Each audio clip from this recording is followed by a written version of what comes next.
Stream. This one.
Yes, Stimme starten.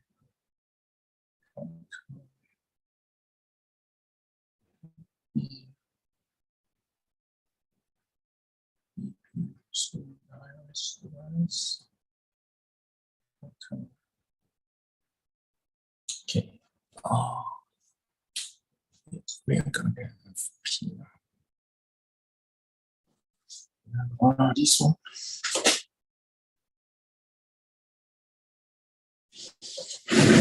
X.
31.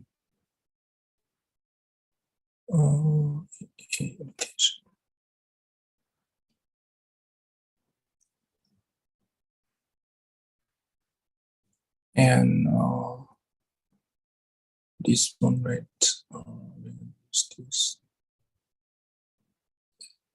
This one here.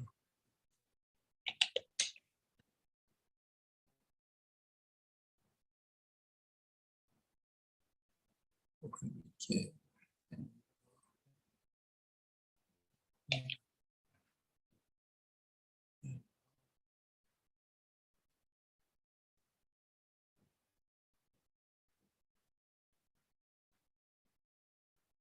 Yep.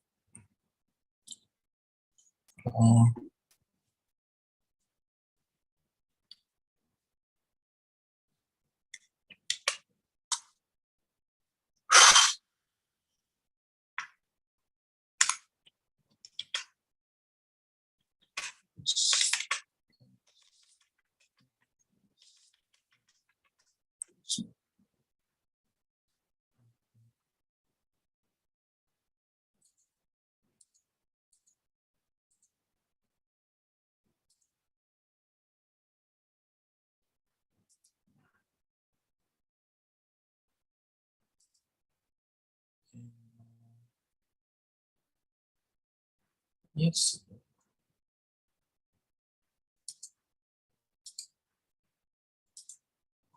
And YouTube.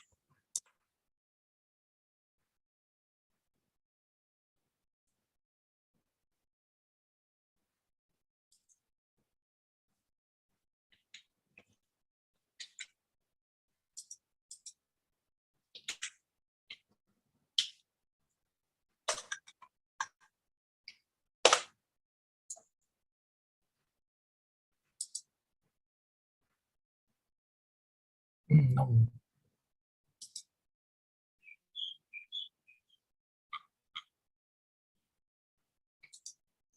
Very segment and switch it out to this one.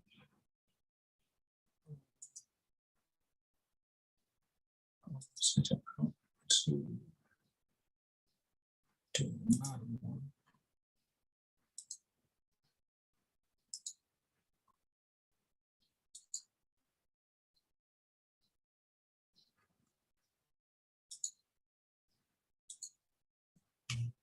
Yes.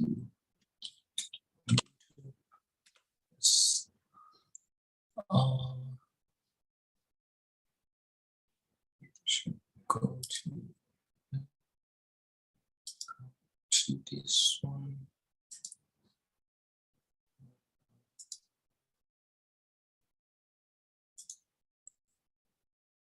And OBS no one.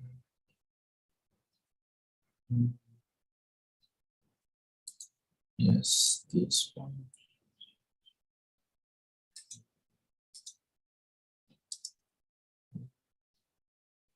This one.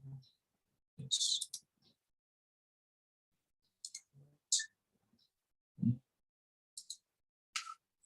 Yes, this one, and we're gonna check whether someone wants on Zoom or 35 by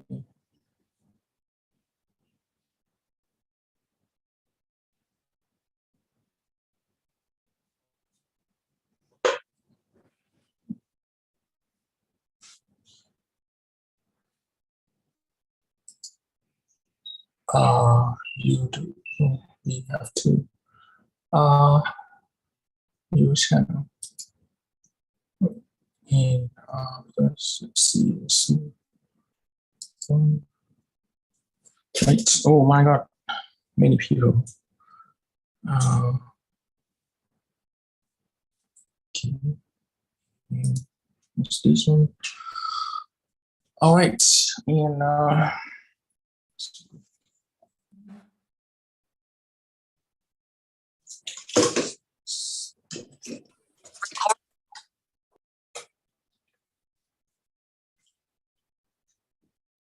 test 1, 2, 3. test 1 2 3 test 1 2 3ครับไม่มีเสียง test 1 2 3 test 1 2 3ครับไม่มีเสียงเลย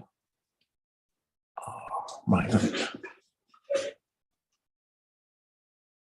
test 1 2 3 and what happened 1 2 3อันนี้ก็ไป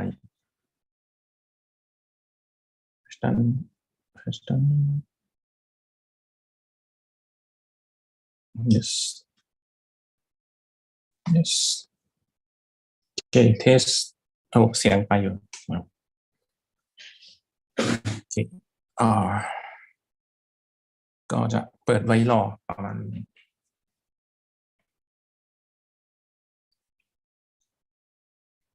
36 right?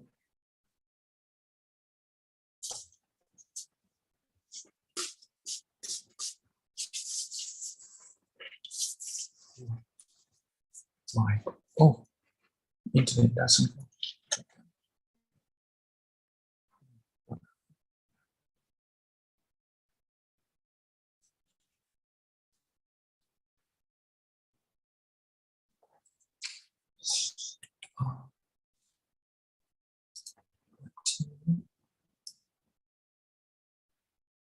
Oh, you gotta leave it there, but move the OBS.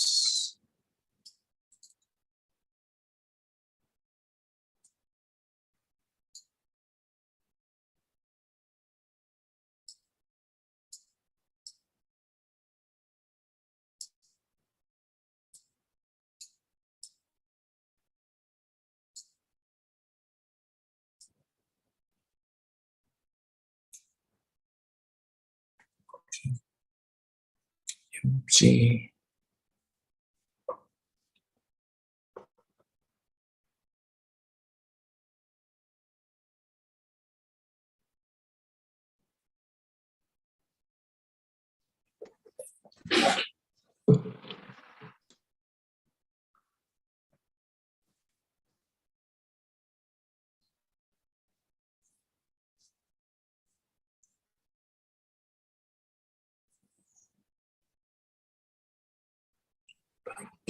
Education, it's 38.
Okay, I think it's time right now.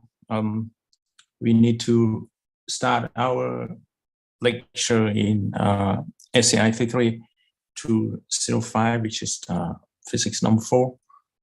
This is the session for M604, right? Good afternoon, everyone. Every student, welcome you to SCI33205, the session for M604. Okay, we finished last lecture. Okay, in this online classroom, we are gonna use mainly English. Okay, if you have any problem, you may ask me immediately or stop me. Okay, the YouTube channel, there are 4 YouTube channels that are available in internet. You just you may watch it by website. We go to this is one of the channel. You can go to SCI33205. Okay, and another channel is right there. This one, SK, and there are 3 live streaming in this channel. The first one here is by Streamlab. It's the mobile phone that looks at the iPad, and here is the Zoom to YouTube. That is the stream or the copy version from our Zoom classroom. If you don't want to join, you can watch the lecture in YouTube and just type your name in the comment section or chat in the YouTube channel. Another one, there are 3 channels, I think. Yeah, there are 3 channels in YouTube. Another one is right here. Here you can see me. YouTube. Another one is right immediately. Here. Okay. Here you can there are 4 channels in YouTube. It's up to you. If you are comfortable with Zoom, just stay here. Stay here. Okay. We have considered the application of the people going to join. Okay. Yes. In M604, I was informed that one of you, I think, student number this person, right? Eugene, number 6, right, will be absent due to his activity. It's no problem. Just let me know. What's that? Good notes. Okay. I hope there will be no more person who wanna be absent out of the classroom. If yes, then please let me know somehow by email or by any chatting program. Okay. Another application of the ultraviolet light is this one. I don't know. We still have a lot of lecture. Okay. We are in Thailand, and in Thailand, we have plenty of time for the sunshine, right? But in some countries, like in European continent and in the United States, in Canada, for example, they are even cold. In Finland, in Sweden, they have very less chance to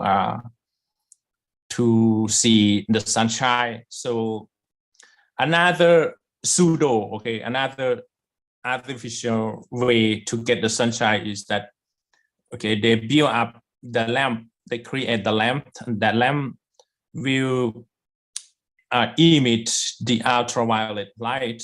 And yeah, this is I don't know the word in other countries, but as I have lived in Germany, it's gonna be called sunbath.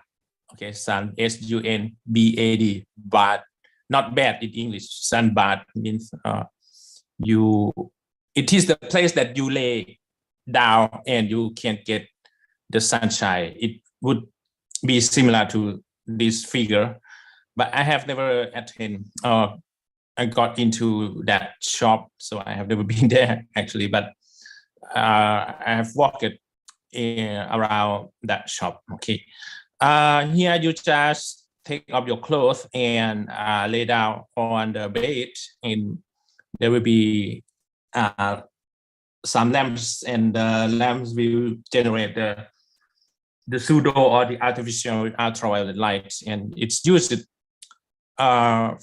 for someone who want to enjoy the sunshine, but he or she lives in the place where no chance for the sunshine will be available. Okay. Yeah. Many people prefer indoor tanning to sun tanning because the rays of the sun are not uniform. Okay, it depends day by day, right? It depends on the atmosphere, the climate, and if you stay on the beach too long, okay, you will get burned and so on. And I got to know the owner of my building once I was renting an apartment in Germany, and she would often go to Spain, okay, to lay down on the beach in Spain, and on her body there are a lot of small back points. I don't know the word in English exactly, but yeah, you will get something like that if you lay down on the beach too much, okay, too long time. Yeah, everywhere on her body, a small piece of black. Okay, yeah, that's the effect of sunburn. Okay, and the sunshine might not be uniform in some areas, so the people prefer the environment that can be controlled like this. Okay, they generate the ultraviolet light to go to the skin of a human. Okay, physicians may use tanning devices to treat skin condition, for example, psoriasis. Okay, and anyway, the WHO doesn't recommend the use of this cosmetic purpose. Okay, because in some cases, the model, especially the female model, prefer the skin tan color, right? ประเทศนะครับประเทศอยู่ที่ถูก okay. Yeah, in some cases the model doesn't want to have the pure white skin. She may prefer the tan color on her skin. So this is one of the way to get tanny skin color. Okay, it seems to be not very useful, but some people may prefer it, and they spend a lot of money for that. Let's take a look at the more useful application. Here we arrive at the application of the X-rays, okay, above the ultraviolet. Okay, we have the band of X-ray electromagnetic wave, right? X-ray pass easily through the soft tissues like our body, but many are absorbed by the denser matter such as bone. Okay, so they use this property, and yeah, you can see that they use the effect of the X-ray on the bones. That's why they get the image of the bone in human body. Okay, you can see mainly the bone inside our body without any effect of the skin. Okay, and yeah, that's the property of the X-ray. Okay, but if you want to see everything inside your body, it's liquid, whether it's liquid, it's solid, it's blood or anything, right? We would not be able to see those stuff inside the body by using the X-ray. You have to use MRI, right? Magnetic resonance imaging technique. Okay, but in the conventional way, human has adopted the X-ray for investigating the symptom of many diseases inside human body quite a long time ago. Okay, yeah, this is the source of the X-ray, and if they want to see everything, you need to lay down on the bed, right, in the hospital. Okay, this is the photographic film which is placed behind the body. Okay,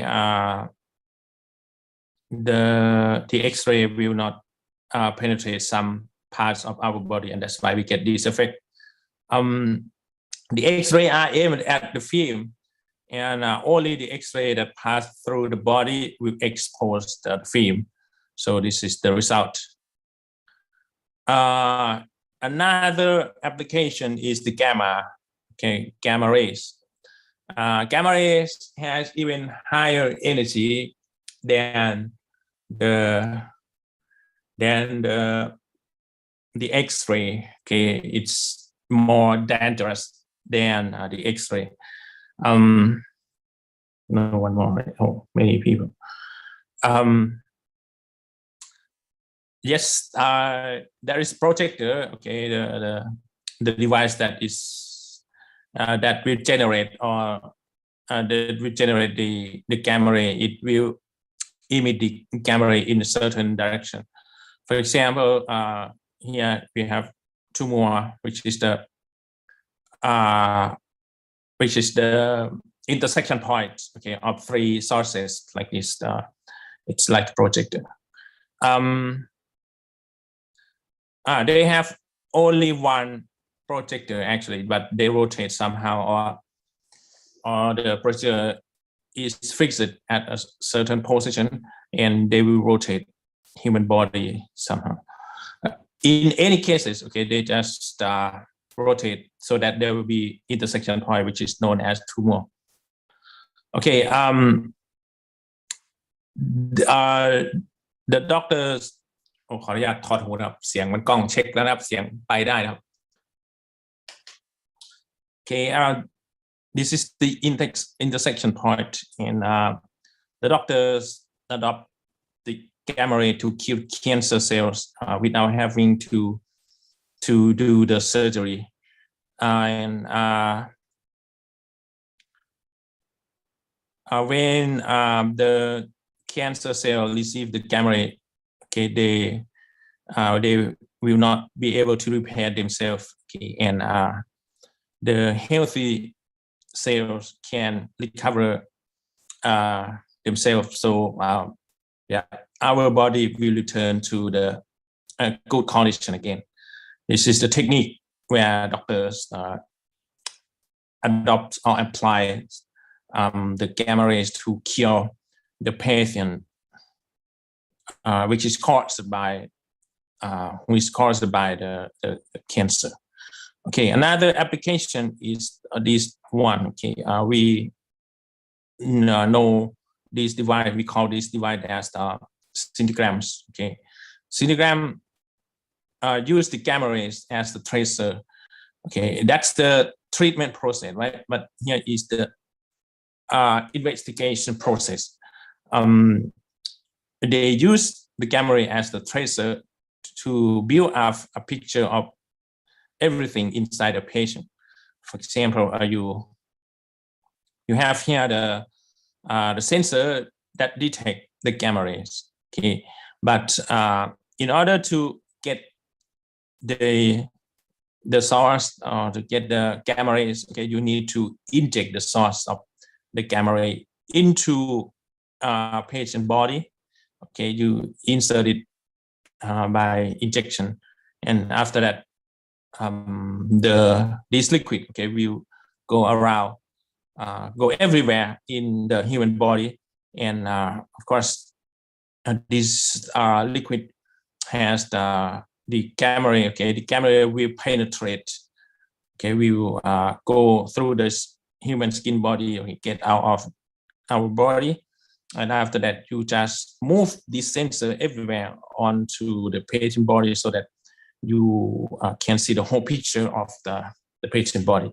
Okay, scintigram is done by putting slightly radioactive substances into a patient body, then scanning the patient to detect the gamma rays. Oh my God, we finished the first chapter. I didn't predict that we are gonna finish the first chapter. Anyway, we will continue the second chapter immediately, and then I will send you นะผมก็ไม่ได้คาดหวังไม่ได้คิดครับว่าโอ้มันจะจบบทที่1ได้เร็วขนาดนี้นะไม่ได้เตรียมบทที่2ไว้แต่ว่ามีรออยู่แล้วนะครับของปีที่แล้วก็ได้ Let me change somehow the date and so on นะครับขออนุญาตแก้ชื่อ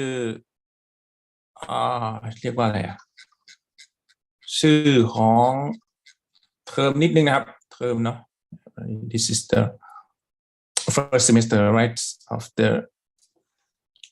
academic year ไม่มีอะไรเปลี่ยนมากครับกันนิดนึงนะครับ alright and we are gonna throw it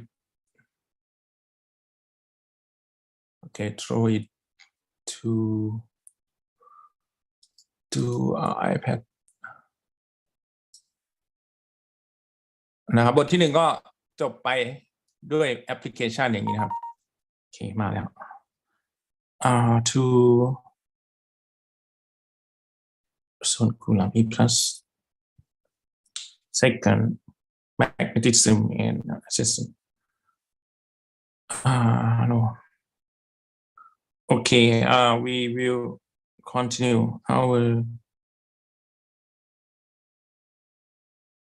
important our second chapter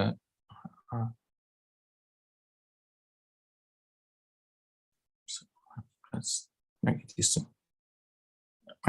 here okay here okay let me close the Zoom panel okay we arrive at the second chapter and here is section 4 today 08.06.2022 and M604 right? Okay oh my god yes this is the second chapter and เดี๋ยวขอฟังเสียงคุณด้วยนะเผื่อคุณพูดอะไรกันถามผมนะครับ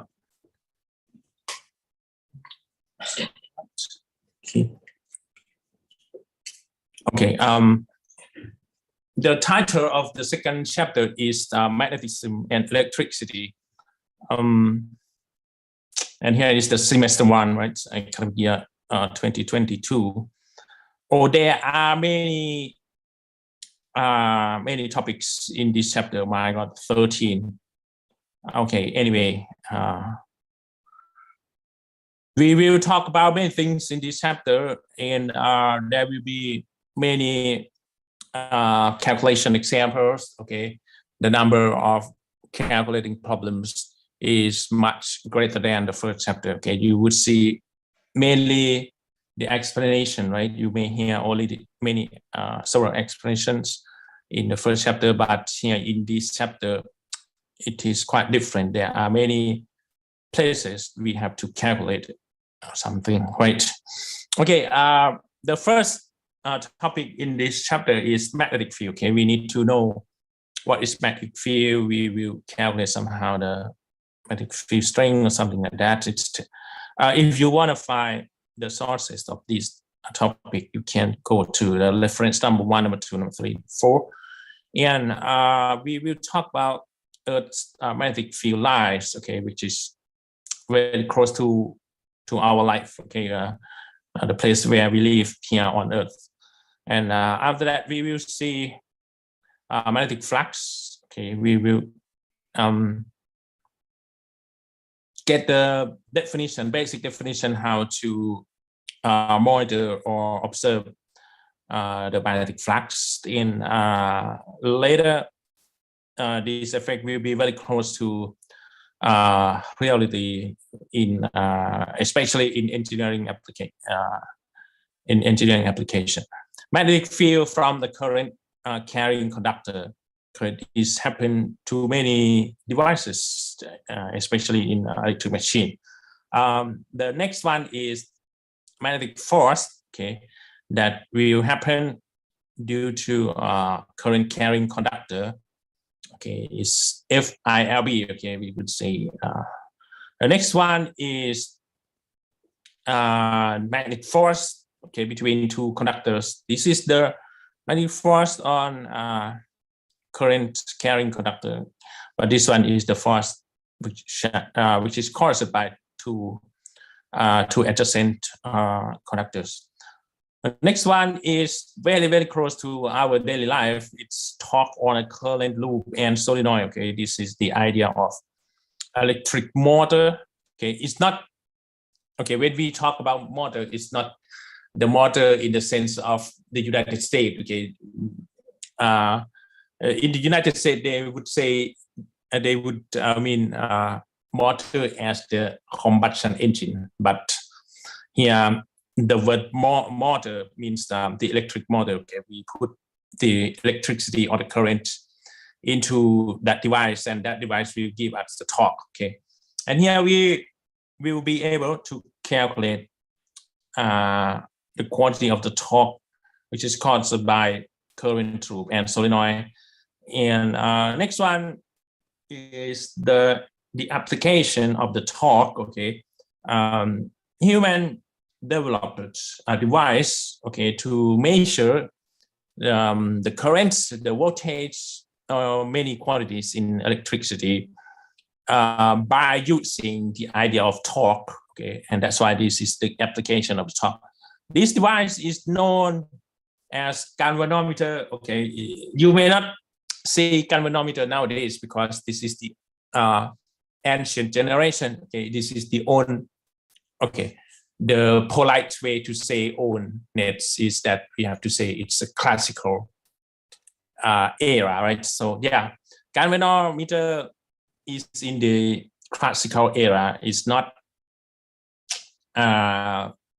widely used nowadays. Okay, because once the digital technology emerged, so there are many devices that can perform better than the galvanometers, and that's why you cannot see galvanometer anymore in the real life situation. Even you work in the industry of electricity, okay, they would use the multimeter instead because it has it can give us more accuracy and it's fast. It's fast. It's easily movable to everywhere. Okay. The next one is another application of the torque. It's the direct current motor. We will investigate the direct DC. Okay, direct current is known as DC. Okay, it's the abbreviation of direct current is DC. The DC motor will be considered in this topic. The next one is the opposite functionality to the electric motor or DC motor, and that idea is called induced current and induced electromotive force. Okay, you put the torque into the electric device and you get electromotive force. Okay, if you don't understand, if it's hard to understand electromotive force, just simply know it as the look at it as the voltage. Okay, the potential of two different points. Okay. The next one is Faraday's law. Okay, of the induction. This one is very close to this topic, and yes, of course, once you are able to compute the induced current, induced electromagnetic force, we will arrive at electric generator. Okay, which is the whole picture of this one. Okay, and we will talk about other applications of the induced EMF principle. Okay, EMF stands for electromotive force. Okay, electromotive force means this word.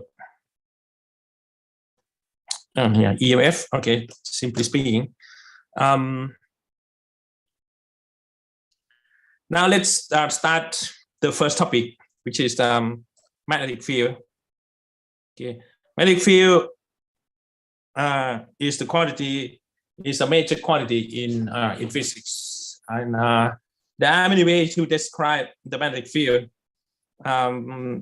First of all, the magnetic field is an abstract entity that describes the influence of magnetic forces in a region. Okay, you cannot see the magnetic field by eyes, okay, because our human eyes cannot detect that, and in nature, the magnetic field cannot be observed by eyes. It's not visible. Okay. The magnetic field is a region of space in which a magnetic force acts on or any other magnet, electric current, or moving charged particle. Okay, if you have the region and you put the current or you throw away an object that has charge, okay, you would be able to realize that there is the magnetic field in that area. The magnetic field is a field of force, actually, causing a force on material like iron when placed in the vicinity of the field. They say the magnetic field could be observed easily if you throw away a tiny piece of iron. Let's take a look at this figure. Here is the figure number 1. If you don't understand the text here, just take a look at this figure. Here is the permanent magnet bar. Okay, the small cubic shape, and it contains a permanent magnet inside. Okay, and once you have a bucket of iron pieces, tiny pieces, you just throw away into this area, and the permanent magnet will arrange all these tiny particles of iron like this. Okay, they will orient all tiny particles like this. Okay, you may ask me, what is the reason why we have to do the experiment by using the tiny pieces of iron, the fried iron, actually? Any idea about that? นะครับคำถามนะครับถามว่าทำไมเราต้องใช้ผงเหล็กเล็กๆมาทำการทดลองเนี่ย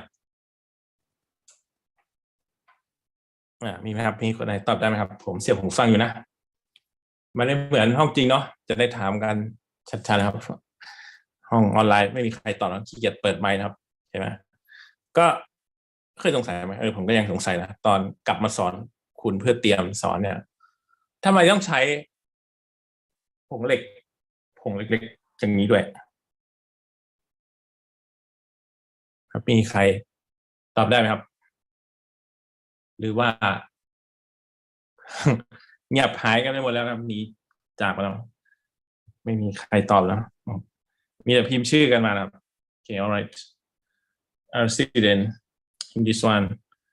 Start from okay, ครนันท์ของทัพทัศศิวราดาวิดเดวิดธนกิจคันธินันท์พัชราชคริตบุรีนบัณฑิตครับคิดว่าทุกคนที่ไปฉีดวัคซีนมาครับกลับมามีสุขภาพที่แข็งแรงครับโอเคมาไม่มีปัญหาครับ Okay, what is the reason why we use the fried iron or tiny pieces of iron or the powder of iron? You can say because the size of the iron is very small. The reason behind this is that if you use a big piece of iron, okay, the strength of the magnetic field of this permanent magnet bar might not be strong enough to orient the big piece of iron. So we need to reduce the size or the mass of the ion for each particle, right? So that's why we have to use the fine version of the ion, or the powder version of the ion, okay? Because each tiny particle of the ion has very, very small amounts of weight, right? Okay, that's the orientation, okay, how the permanent magnet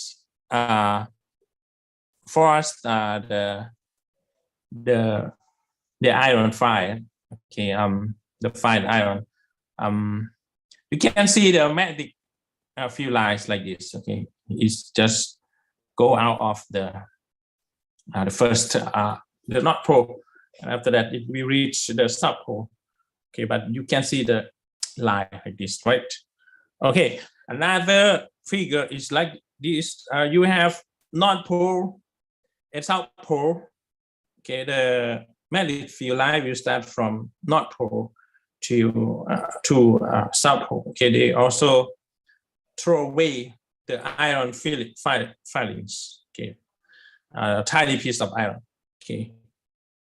คุณรู้จักตะไบใช่ไหมครับตะไบรู้จักไหมมันกับตะไบตัดแต่งเล็บอย่างนั้นนะครับโอเคไหมแต่มันเป็นตะไบเหล็กครับคุณยังไม่เคยเจอแน่นอนยกเว้นคุณพ่อคุณแม่มีโรงงานเกี่ยวกับเครื่องกลนะครับโอเคไหมคุณก็ตะไบนั่นแหละไปถูกับตัวเหล็กนะครับไม่ใช่ไปถูกับแม่เหล็กนี่นะถูกับเหล็กชิ้นอื่นนะครับโอเคไหมแล้วคุณก็จะได้ผงมันทีแรกเราก็มีแท่งแม่เหล็กตั้งอยู่เฉยๆนะครับเราเทนะครับจากภาชนะที่บรรจุที่เราฝนเหล็กเป็นผงๆนะเทลงไปในนี้มันก็จะจัดเรียงแบบนี้ครับโอเคไหมHere's the North Pole, and the magnetic field line will start from the North Pole to the South Pole. Okay, you can see the line here. This is called magnetic field lines. Okay, yeah.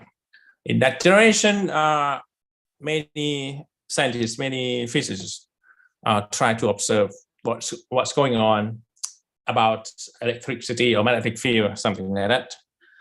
Okay, another shape of the permanent magnet is that like this. Okay, this is the typical version, right? It's the bar small qubit version. Okay,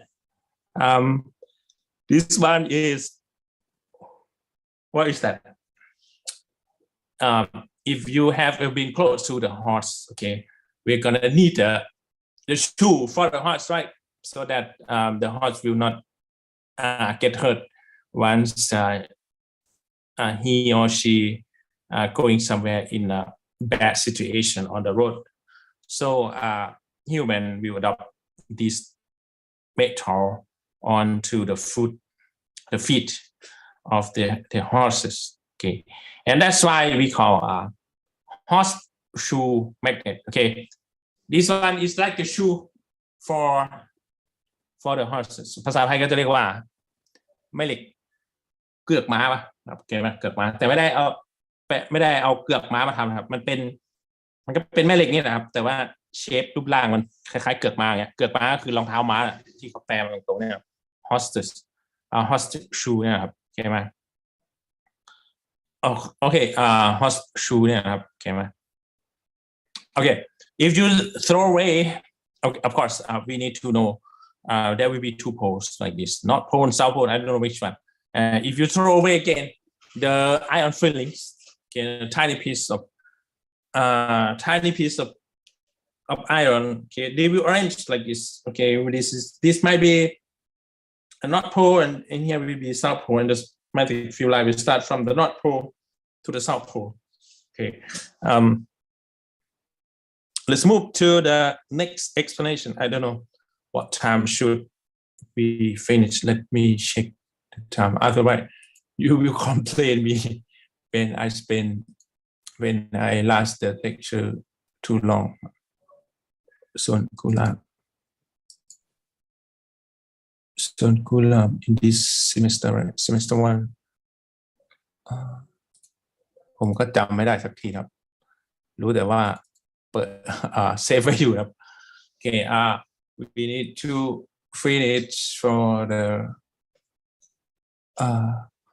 14, right? 14, 20 or 14, something like that. Okay, 14. We still have 45 minutes. Okay. Magnetic field is a picture that we use as the tool to describe how magnetic field is distributed in the space around something magnetic. Okay. Here is the permanent magnet. We just throw away the iron fillings, and you can see that there are many magnetic field lines. Okay. First, we know the quantity of the magnetic field, okay, through the magnetic field lines, because once there is a spatial arrangement of the lines, and that's the place where we can realize that there is magnetic field in this area. Okay, magnetic field is a vector quantity. It is a vector field that describes the magnetic influence of electric charges or magnetized materials. Okay. The purpose of building up, the purpose for human to build up the magnetic field is that they want to know how much force we could get in this environment. Magnetic field lines is the next quantity. Okay, is the visible effect that you can see.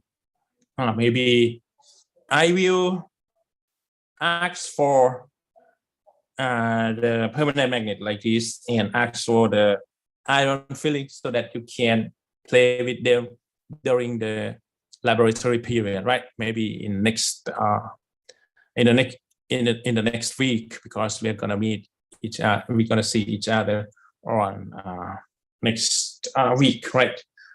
Apart from the polarization experiments, okay, because we have 2 periods, right? We should have more experiment to do. Oh, okay. Magnetic field lines are the trajectories. Okay, it's the lines. It's curvy line. It's not a straight line. It's the trajectory that the not magnetic monopole would follow when placed in the magnetic field. Okay. Yeah, there will be magnetic field line in that environment, in that region.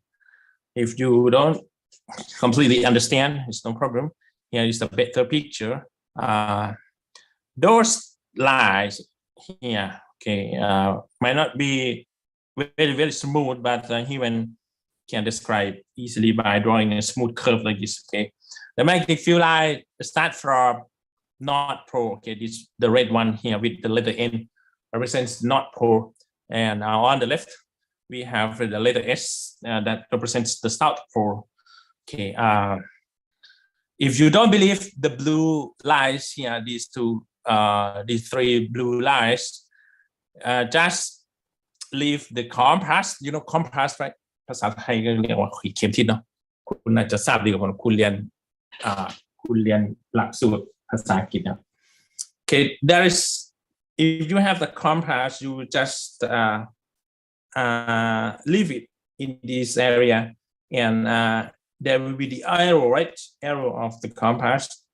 The end of the arrow will represent the destination at that location. For example, you leave the compass here. The arrow is pointing in this way. If you go here, the compass of the arrow of the compass will point this direction, and here in this location, the end of the arrow will point in this way. Okay, and that's why human simply conclude that there is magnetic field lines, and the direction is not straight. Okay, it's a curve around, or it's the curve between south and north poles. Okay, the compass is useful to find the location direction of the magnetic field. Okay, magnetic field has the following properties. The first one, magnetic field lines never cross. Okay, it means this line will never get intersection to this one, and this one we will never get the intersection to this one. And that's the meaning of the first property. Magnetic field line never cross. The density of field lines indicates the strength of the field. Okay. If you can count the magnetic field lines per certain area, the place that has more number of the field lines, magnetic field lines, will have strong magnetic field. Okay, it's known as more dense than the one before. Okay, the magnetic field lines are continuous. Okay, you cannot say magnetic field line, you cut some part of the lines here. No, it's not true. Okay, it's not under the assumption of the physicists. Or maybe in other universe you can do that, but this one, the magnetic field lines are continuous. Okay, they will follow continuously in this way and follow the lower line like this everywhere, every time.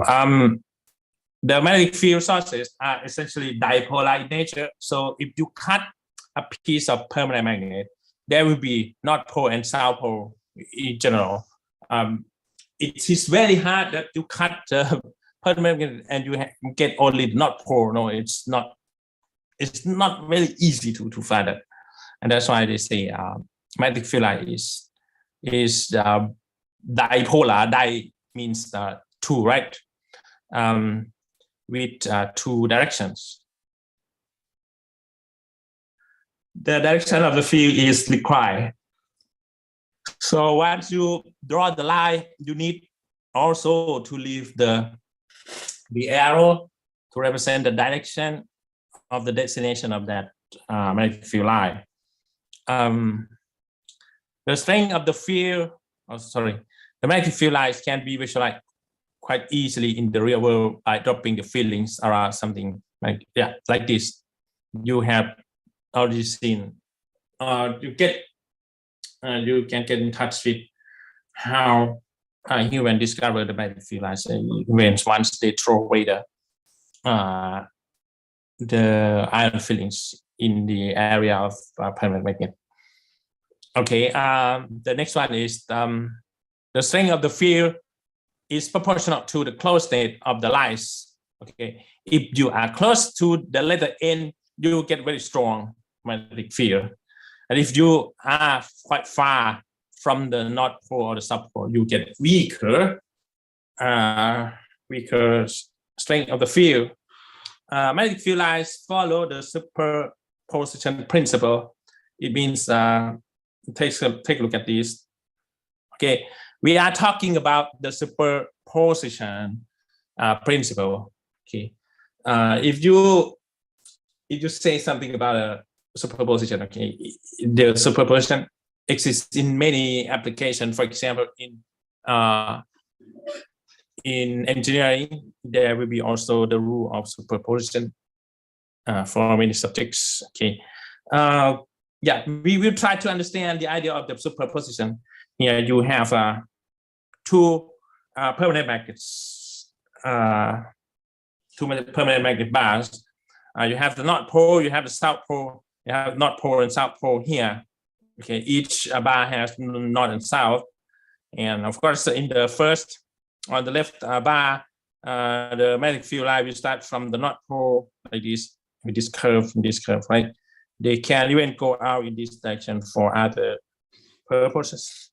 Okay, and at the south pole, the first or the left magnetic bar, the field lines will go to letter S. Okay, the field lines will reach letter S everywhere. All right, and even the field lines from somewhere else, they will go to the letter S. In the same way, the magnetic bar on the right, okay, there it will emit the magnetic field lines like this, okay, like this, and even this one. They emit even the magnetic field line in this direction. And of course, the south pole is the location where we absorb the magnetic field, the destination of the magnetic field line, right? here many field lines from the north pole of this bar, magnetic bar, will go to this area, okay, which is denoted by the south pole by human. Okay, once you move it to be closer to each other, of course, this one will only receive the magnetic field, right? And this one will only emit the field lines. And if you let them be closer to each other, these lines, the green one, and these lines, the violet one, will combine. Okay, will combine themselves smoothly, and the combination is known as superposition. Okay, if you combine something, that means it's the superposition theorem, or superposition law principle. Sorry. Okay, these random files or forced magnetic field lines will be smooth like this. Okay, and this one still remains the same. This one still remains the same.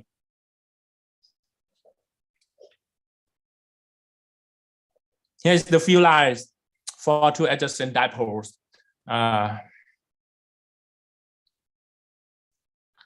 Will be more horizontal. Okay, they will combine them together. Okay, now we will get into the mathematic formula of the magnetic field. In electromagnetics, the term magnetic field is used for two things, but both are very close to each other. Okay, when we say magnetic field, there can be two meanings. Okay, the first one is the letter H with the arrow on top of that. The second one is the letter B with also the arrow on top of that. Okay. Well, the magnetic field strength will be measured in, this is the magnetic field strength, okay, letter H, is measured in ampere per meter. But for us, if you don't go to any special book, you may not have any chance to know this variable H. Okay, but during my generation, I also have a chance to deal with the letter H. Okay, but for us here in the high school level, we are gonna consider mainly the letter B, and the letter B is denoted by magnetic flux density. Okay, we will talk about how to calculate the magnetic flux density later. And let's talk about the units. This one is the current per meter. So per length, right? Current per length. So it's ampere per meter. And the unit of the magnetic flux density is known already to you, right? I have talked about magnetic field, magnetic flux density several times. The unit of the magnetic flux density is denoted by this simple letter T. It's Tesla, okay? Tesla is the surname of a Serbian, I think Serbian engineer, electrical engineer. Okay,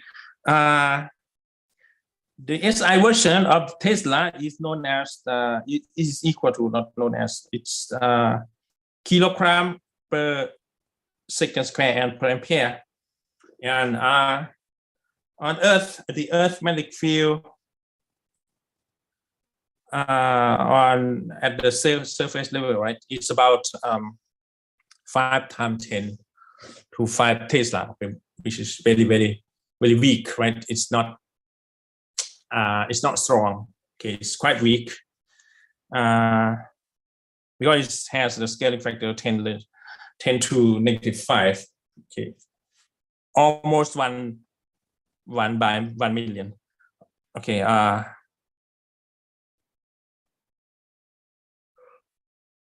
we will, it's not good at all to study this thing in online manner because I cannot show you how to use your right hand to determine the direction of the force in this problem, in this scenario. Okay, let's forget the letter H. Okay, the magnetic field strength. We will consider only magnetic flux density, the letter B. And here is the magnetic field lines, okay, from left to right. The magnetic field line start from any source and is just image the magnetic field line like this. Magnetic field lines, magnetic field lines, magnetic field lines. And if we have the two types of particle, the first one is the charged one. For example, it's helium-42, the nucleus of helium-42.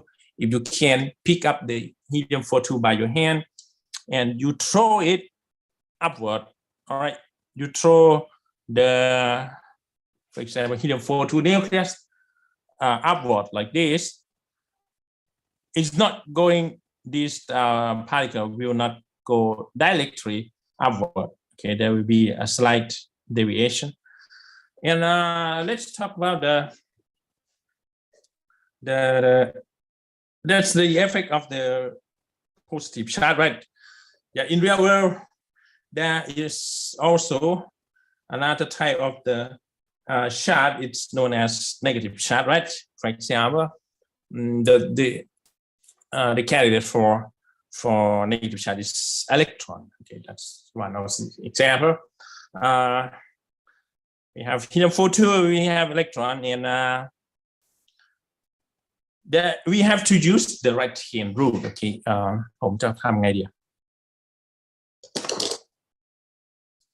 ออนไลน์ครับโอเคไหม Okay, you have this vector pointing up. That's the velocity vector or space, and here is the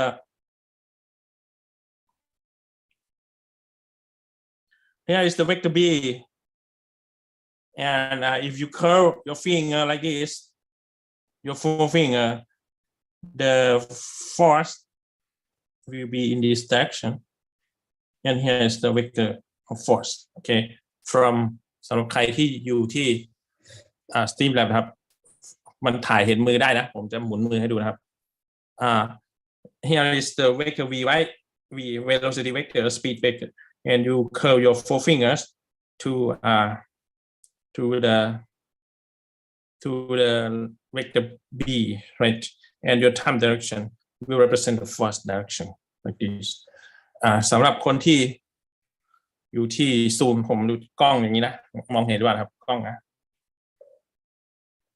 ครับ you curl your four fingers from vector v to vector b and you get the direction of the vector f. Okay, and okay, let's simply go into the detail. F is q. Okay, q is the amount of charge. Okay, whether it's once this one is positive charge, this one will be positive value. Once your charge is negative, right? When your charge has negative amount of charge, you would be this one will be negative. Okay, it's going to be positive if your particle is positive. It will be negative if your particle has a negative charge. And the next one is that this is the actual formula. It's V cross V, right? You know the cross product, right? ทุกคนทราบ cross product ใช่ไหมครับรู้จักไหมเอ่ยถ้าไม่รู้จักผมจะเปิดหน้าแล้วยกตัวอย่างให้ดูนะครับเป็นสอนแมทไปพลางๆให้คุณได้รู้จักคำว่า cross product ทุกคนทราบไหมครับหรือว่าเรียนพิเศษพบมาแล้วหรือว่ามออื่นก็พบ cross product มาแล้วผมก็จะไม่อธิบายครับเอาอย่างไรดีครับไม่ทราบครับอันนี้ไม่ยากใช่ไหมเป็นทุกคนใช่ไหมครับผมไม่ต้องอธิบายเนาะว่า cross หรือว่าไม่เป็นไม่รู้โอเคผมจะได้เปิดหน้าบอกให้นะครับโอเค cross product is somehow this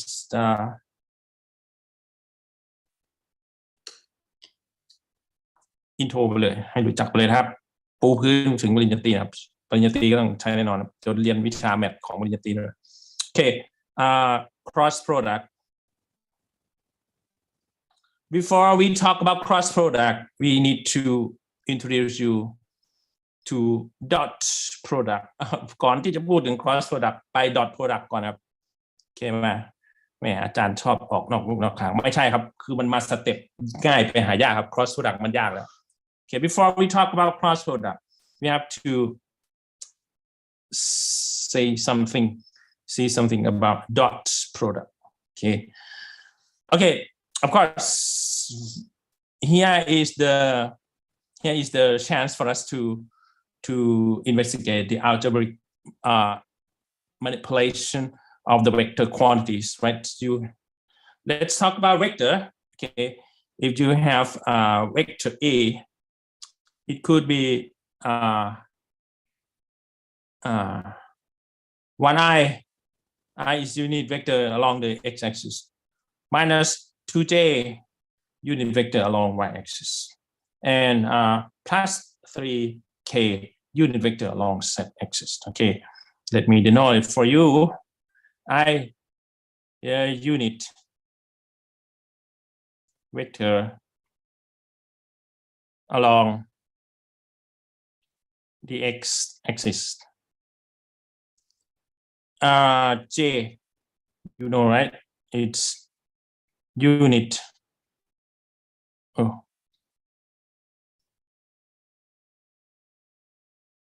Unit vector along y-axis, and unit vector k is also a unit vector along z-axis. Okay, let me draw it for you. If you have the z-axis like this, if you have the x-axis like this, and if you have the y-axis like that, unit vector I means this vector, and the length here is 1. Okay, unit vector j is this one. This is the unit vector j.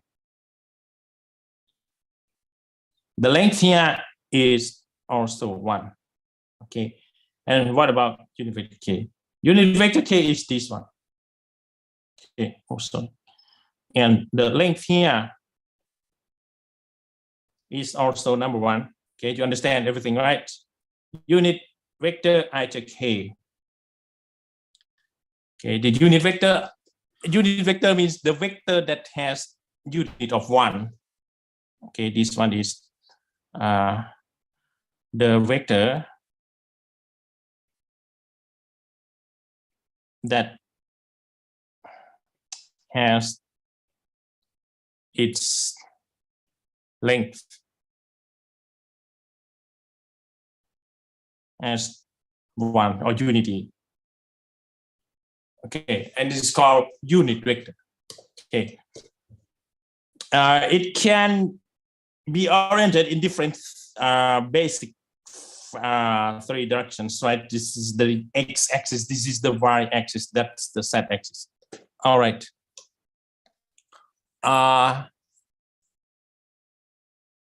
Yes, of course.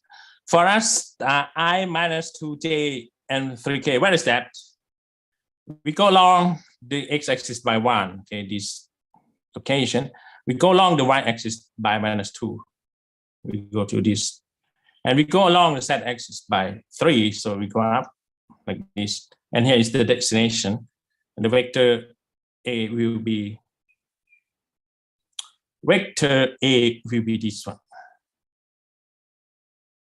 Okay, this is known as vector A. Okay.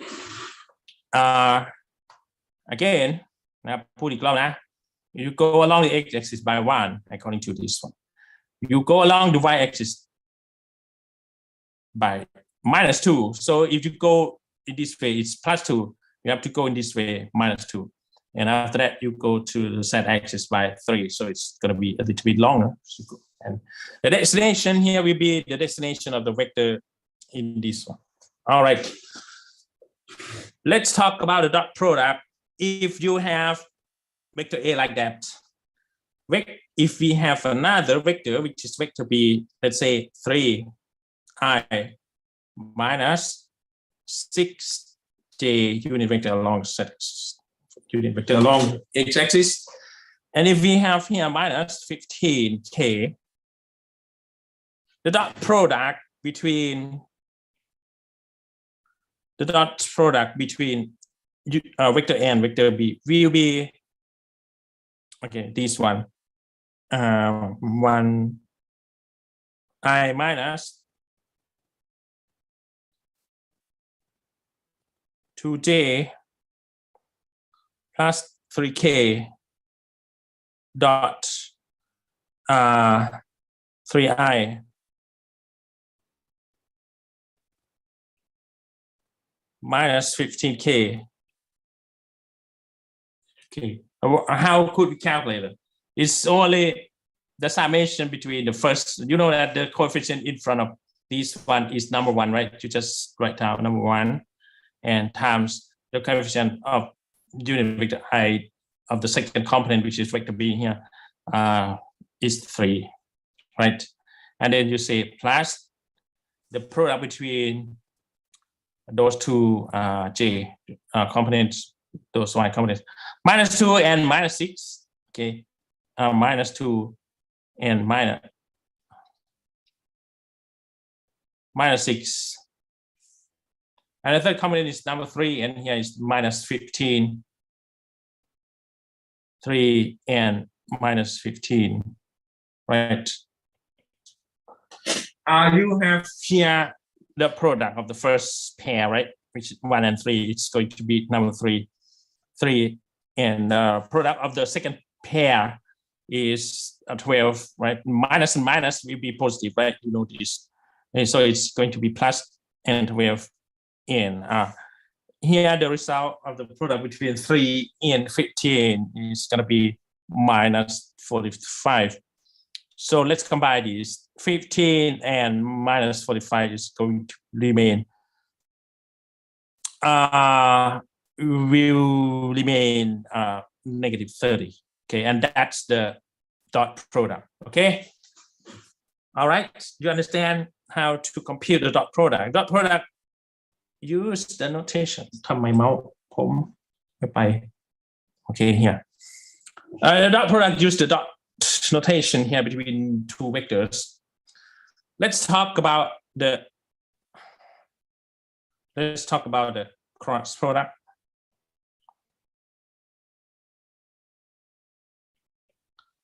Dot product เป็นนะครับทุกคนเป็นเนาะทำให้ดู1ตัวอย่างหรือว่ายังไม่พอต้องการอีก1ตัวอย่างอาจารย์ทำให้ดูอีก1ตัวอย่างนะครับจะได้เคลียร์หรือว่ายังไงนะครับบอกได้นะครับถ้าไม่มีใครเปิดไมค์ผมก็ไป cross product นะlet's talk about cross product. What is the result of A cross B? Okay, in vector calculation you can have the summation of two vectors, right? A plus B. I think you know how to do that, right? A plus B. It's I minus 2j minus plus 3k and plus, right? The second component, second vector is 3i minus 6j minus 15k. Of course, it's going to be 1 plus 3 for the component I, and plus minus 2 minus 6 for the second component k, and plus the third component 3 minus 15k. And of course, you just compute this one, right? 1 and 4 minus 2 and minus 6, 3 and minus 15 is going to be 4i minus 8j and negative 12k. All right. You know the vector addition, right? That's how the vector can be added together. The answer is different, totally different from the dot product. Dot product will give you only the number without any vector. Okay, but the summation of two vectors will return the return the vector quantity to you. Okay, and in the same way, do you want any example about vector subtraction? Vector A minus vector B, something like that. Do you want the example about that? If yes, I'm going to solve A minus B for you. But if you think it's quite simple, I will skip that. Okay.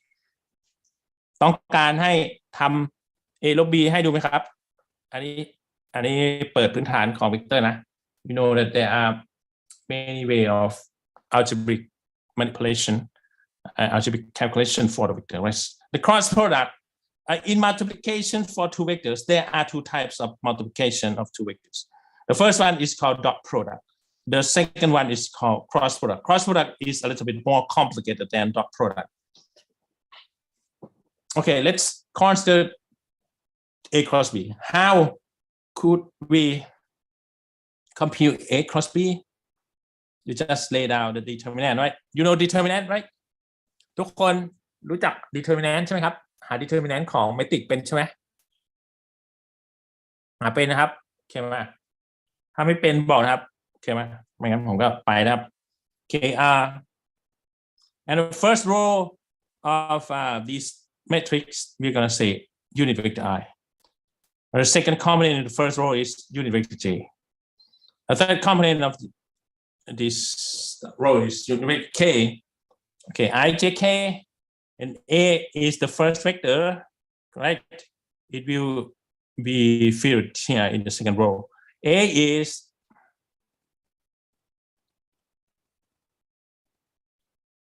I minus 2 minus I minus 2 and plus 3, right? So we say here number 1, number 2, and number 3. That's the coefficient of the vector A. Let's talk about vector B. Vector B is this one, right? 3i minus 6j plus 15k minus 15k. So we would have 3 and then minus 6 and minus 15 like this. Okay, and each time เป็นนะครับวางเป็นนะ The first row, in the first row we laid out the 3 unit vectors, unit vector I, unit vector J, unit vector K. That's the first row of this 3 by 3 matrix. And in the second row we will lay down the coefficient of the first vector. First vector is, which is number 1. We write number 1 here. Negative 2, we write down here negative 2. Plus 3, we write down number 3 here. And in the last row, you know, right, this is the row. And here is the column, right, of the matrices. Okay, in the third row, we will write down the coefficient of the vector B, which is 3, we write down 3. Negative 6, we write down minus 6. Okay, and negative 15, we write down minus 15. Okay. Now it's time for us to compute this determinant, right? Yes, of course. In this way, you have I minus 2 minus 15, right? So you have 30 unit vector I. And you see this one, J3 and 3, you get plus 9J. Okay. And this component K will touch number 1 and minus 6. So we get minus 6J. Okay. And in the in another direction for the determinant computation, we have to go along this way, right? Go upright, not only go down, right? If we go upright, it's going to be minus 6K. Minus 6K. And here minus, oh no, sorry. If you go upright, you have to lay down negative value. minus of anything. Okay, but once you investigate it, you have 3 and minus 2 is 6k, right? Okay, 6k, and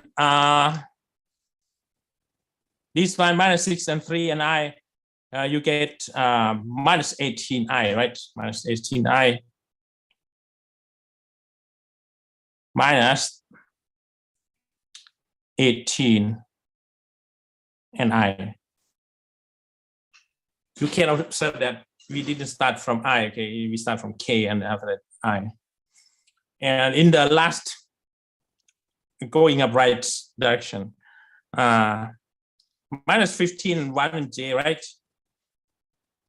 We write down negative because we go up right. Minus 15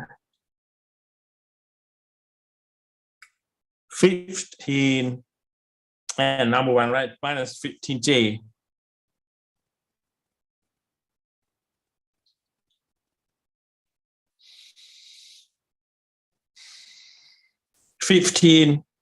And j, right? Okay, let's combine that. This is 30i minus 18i, so it's 12i. J, what about j? Minus 6 and oh, this is minus, my God, 18 minus 2 and 6.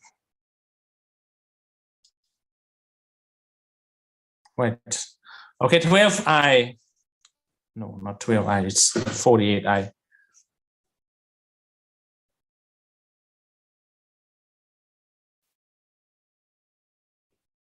And then j is plus 15. 15 and minus 6, right? 15 6, plus 9 plus 9j. And k we have 6 and plus k. Why we have, oh no, 9 6. Oh, this one is k, sorry for that.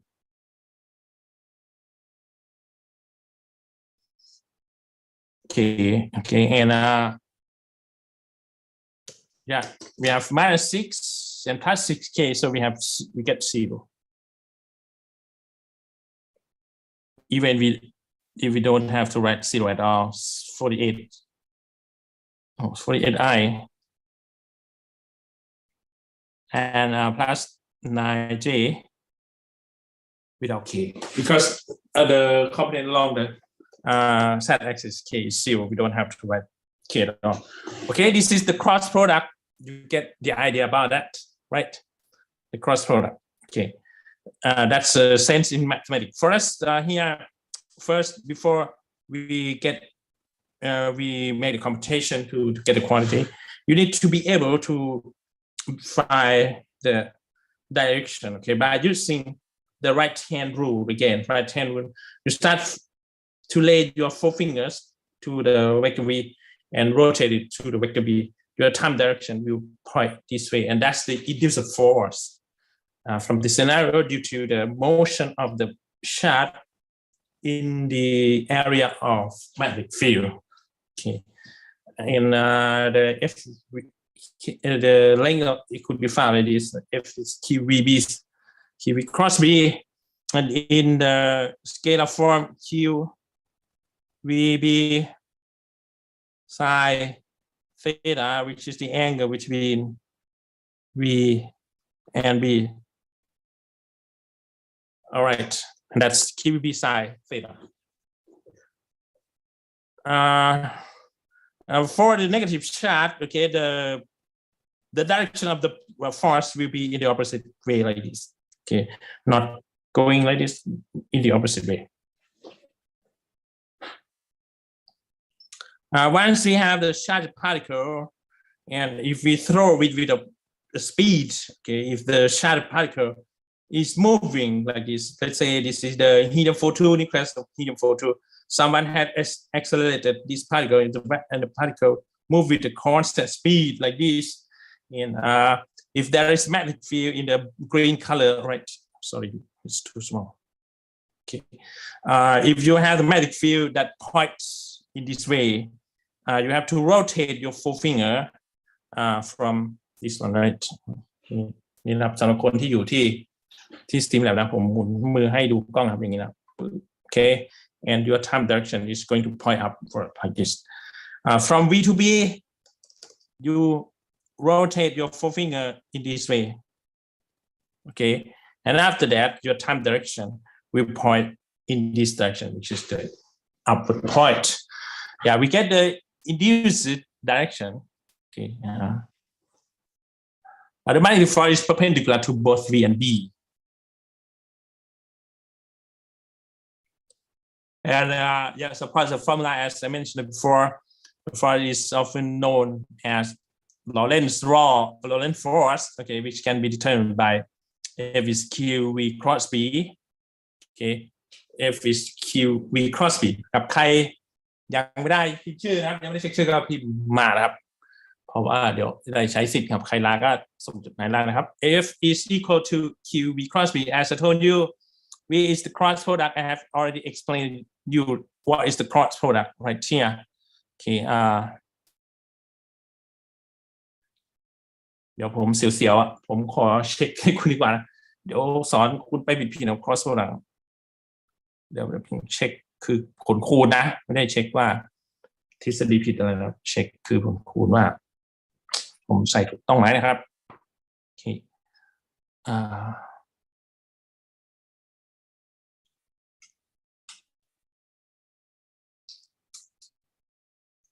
A is what is that? 1 minus 2 and 3, right? B is 3 minus 6, right? 3 minus 6 and minus 15, right? And we want to find A cross B, and that's cross A comma B. See what's going on. Cross, oh my God, stupid.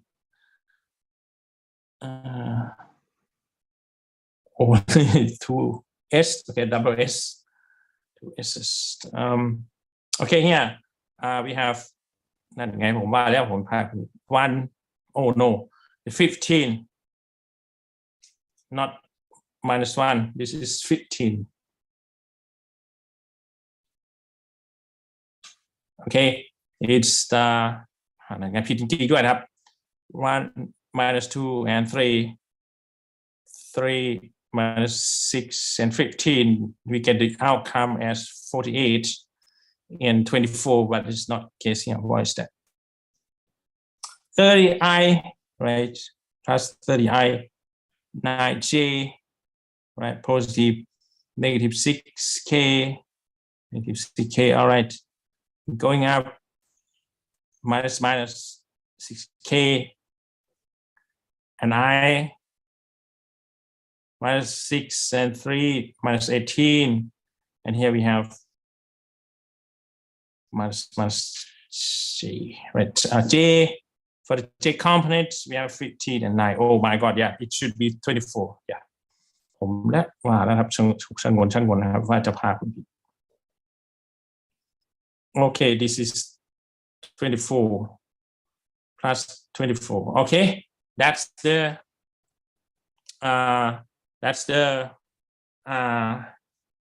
cross product. Okay, I try to check with the calculator so that there will be no error at all. Okay, 48i and 24j.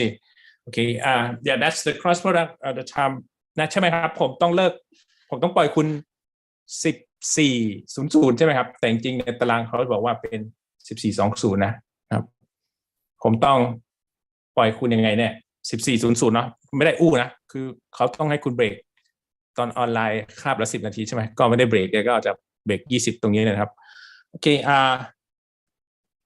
see you on see you on Friday morning right we need to quit the section for M604 right now we are live at here today is 08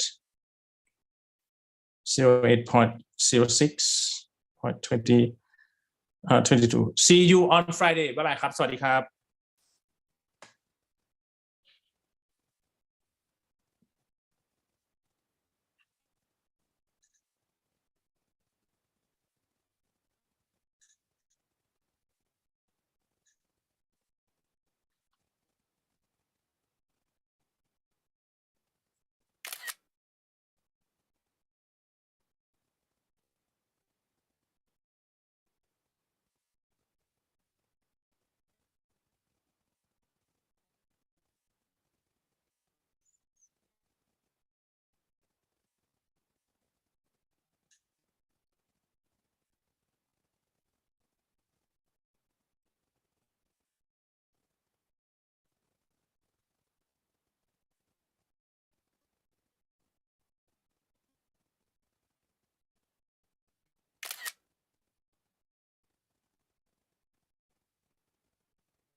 This is better.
เ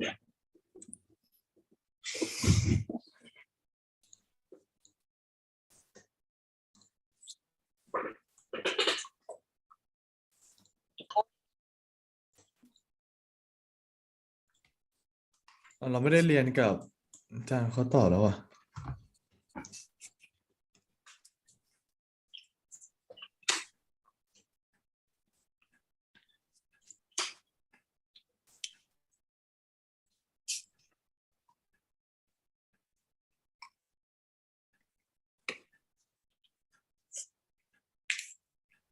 เอ้ยตีเต็มยังซูมเ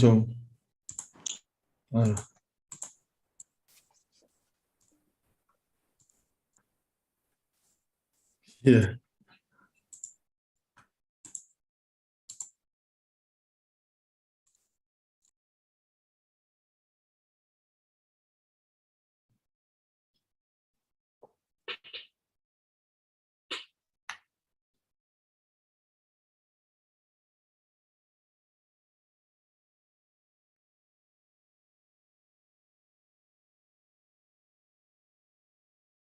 Okay, good afternoon, everyone. Welcome you to SCI33205.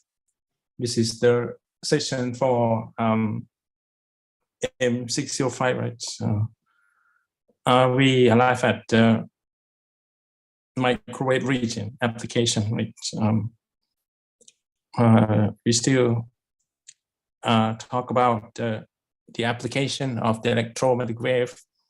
And yes, of course, this person, Percy Spencer, was the inventor of the microwave oven on Earth. Okay, he worked as the radar engineer, and he discovered this effect accidentally. Okay, without determination.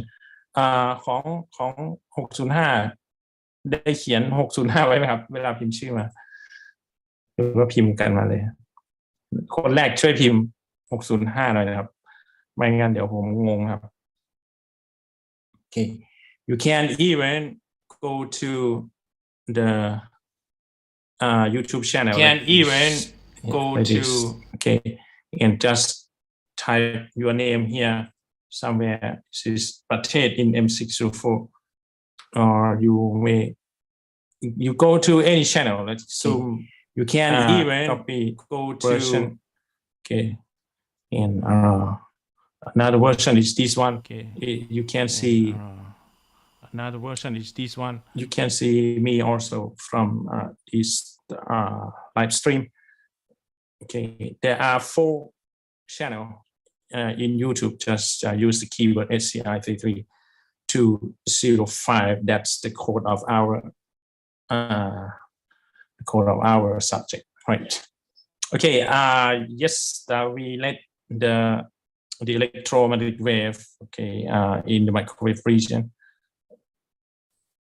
to get out of this one. It's known as resonant cavity magnetron, and here's the waveguide. Okay, that's the pipe, okay, that control the direction flow of this electromagnetic wave.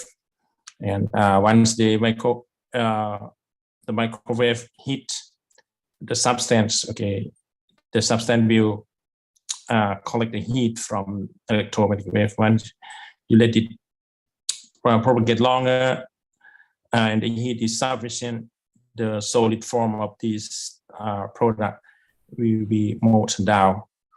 Okay, and another application of the electromagnetic wave is the wireless communication. We have cellular configuration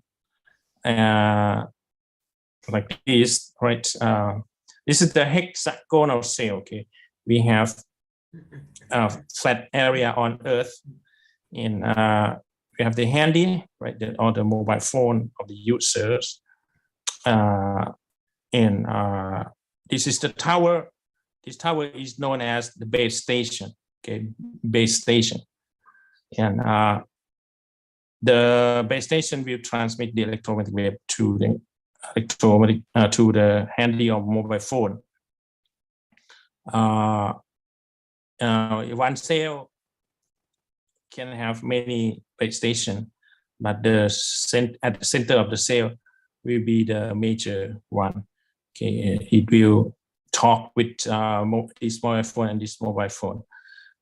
In every cell, you have mobile device, and the base station will talk or communicate communicate with the mobile device like this mobile or handy. If you move from this cell to this cell, okay, the whole system will switch the connection from this base station to this base station immediately or automatically. Okay, so that you get a good quality of connection to the system. Okay. Nowadays we arrive at the 5G of so we have many we have more bandwidth to transmit data like high quality videos and so on. Okay, let's move to the next one. Here is the application of the infrared region. This is the remote control. Okay, the remote control will generate infrared or electromagnetic wave in infrared region, and there will be a receiver at the television. The receiver will receive the information from the remote control, and it's gonna change the television channel, or it's gonna increase the sound of the speaker in the television for any functionality. Okay, infrared is also used to burn the skin of human, and infrared comes from the sun. It is said here that we cannot see the infrared radiation, but we can feel it as warmth coming from the sun. It means the infrared is out of the visible region of our human eyes, right? So we cannot see the infrared by eyes. What we can see is only the lights in several colors, in yellow, in blue, in green, in red, in many regions, but we cannot see the infrared. Okay, but if you stay like on the beach and in the sunshine for a long time, okay, your skin will get burned, and that's the effect from the infrared. But we cannot see the infrared. Okay, what we can feel is only the warmth or the heat coming from the sun. Another application is the use of infrared in investigation of passenger, especially at the airport terminal. Here is the infrared camera. Once the passenger gets out of the airplane, okay, they need to go to the airport gate and so on. A basic step to detect whether the passenger has a special symptom, for example, at the border of the country. Nowadays, people would travel mainly by airplane, right? And they use the infrared camera to detect whether the passenger has any fever or not, and they use the temperature, right, as the main source of identification. For example, the temperature, which is very close to 37, about 36.5, yeah, we will see the skin of that passenger in the red here, and it's dangerous, it's hot spot because the temperature is high here. In any other part of the body, everything is fine, but it seems that this person is under fever period. So because his temperature is high, that's the first way. That's the way many airports they used to detect the passenger due to the infection of several pandemic. Okay. Passenger arriving or leaving countries can be checked by simple fevers such as colds or influenza, something more serious by thermal imaging. Another application is the infrared thermography for the nighttime. Okay, this is the result from the security camera. It is used to take the picture at night. Okay, everything is dark here, but this camera is set up for taking or capturing the human that has heat. Okay, of course, especially in the cold weather country. The three here is cold, right? Outside the building, everything is cold, but human would have heat inside the body, right? And when it because in many sorry. ดร.มีลิงก์ซูม316016006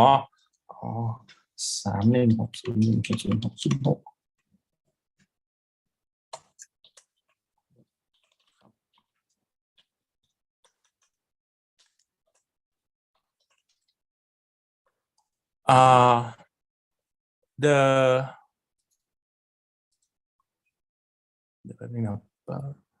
where is that?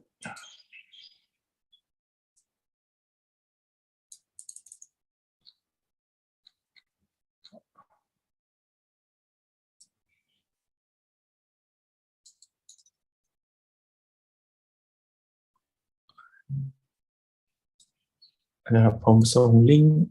Oh no, not this one. It's not linked here.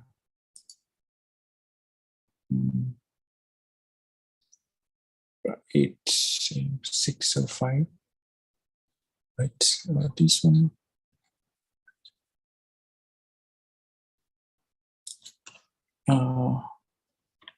This one, right. 605. And where is that? This one, right? Wait.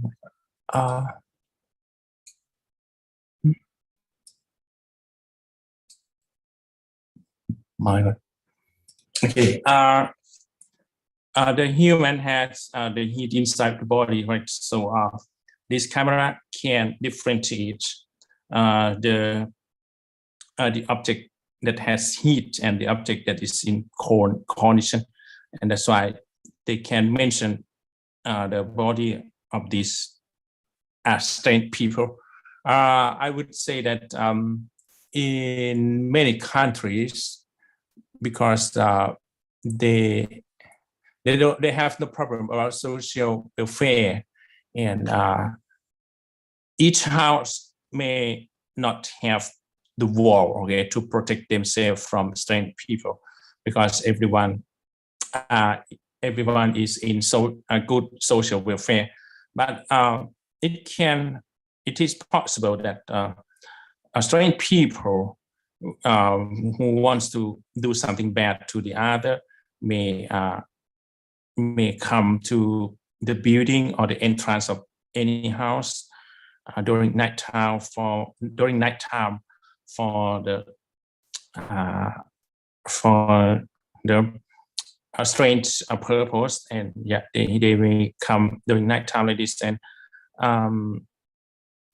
we can do the security by installing the IR camera, okay, to observe observe the strange people like this. Okay, if once you can see the strange people like this, and you can call the police, all right, to help you from this situation. I don't understand why I could not.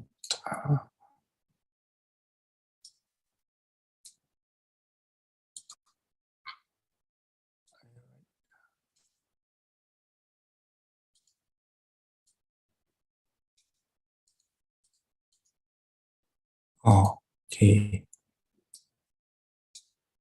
Okay. This is the low light scenarios, and the IR camera is the wonderful thing to solve this problem.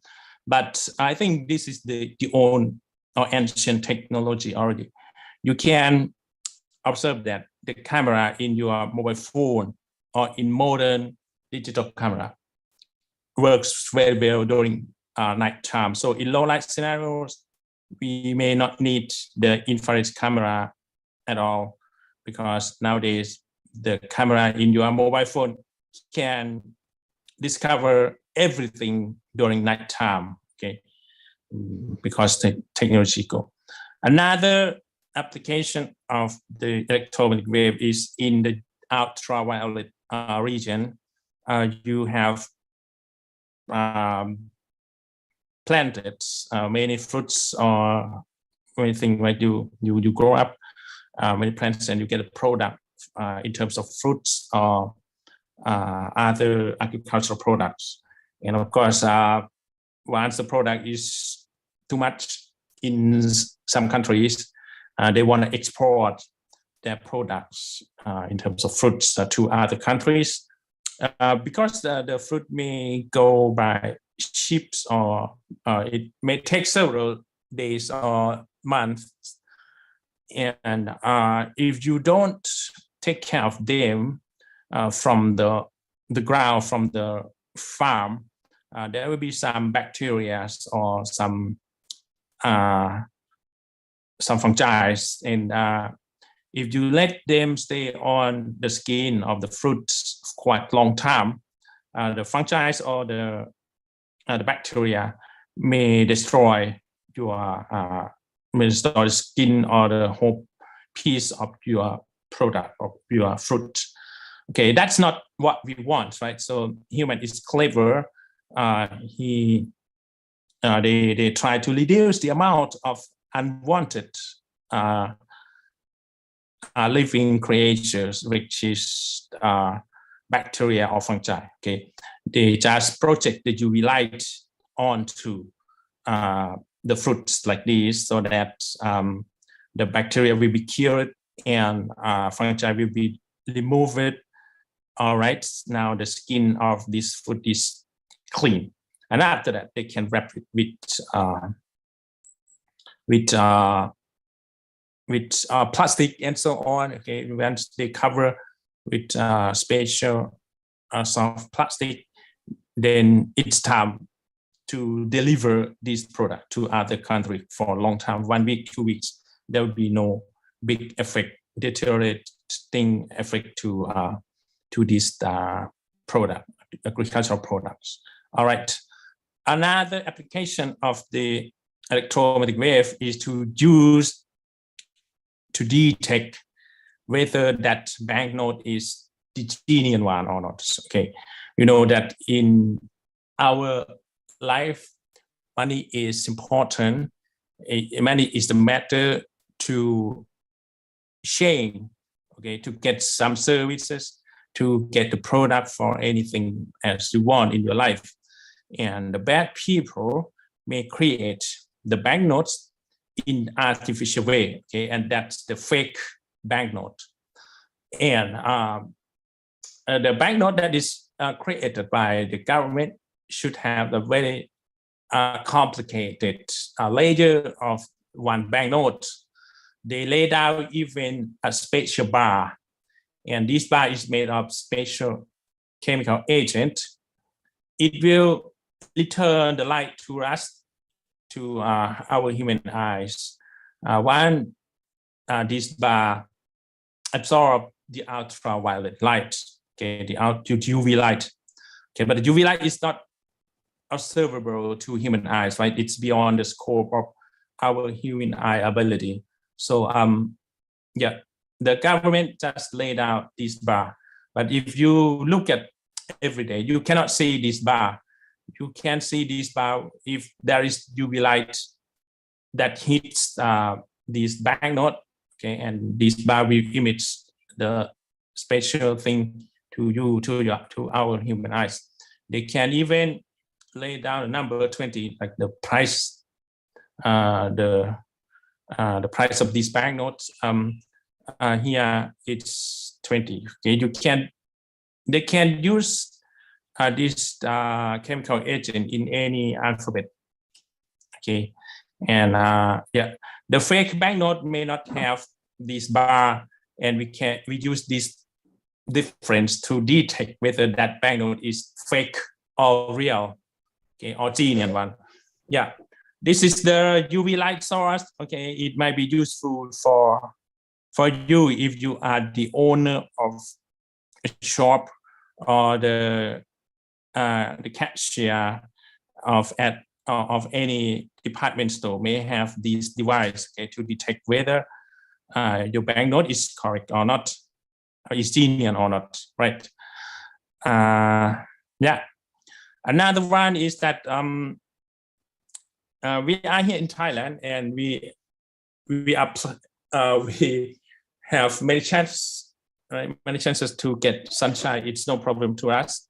Many Thai may even try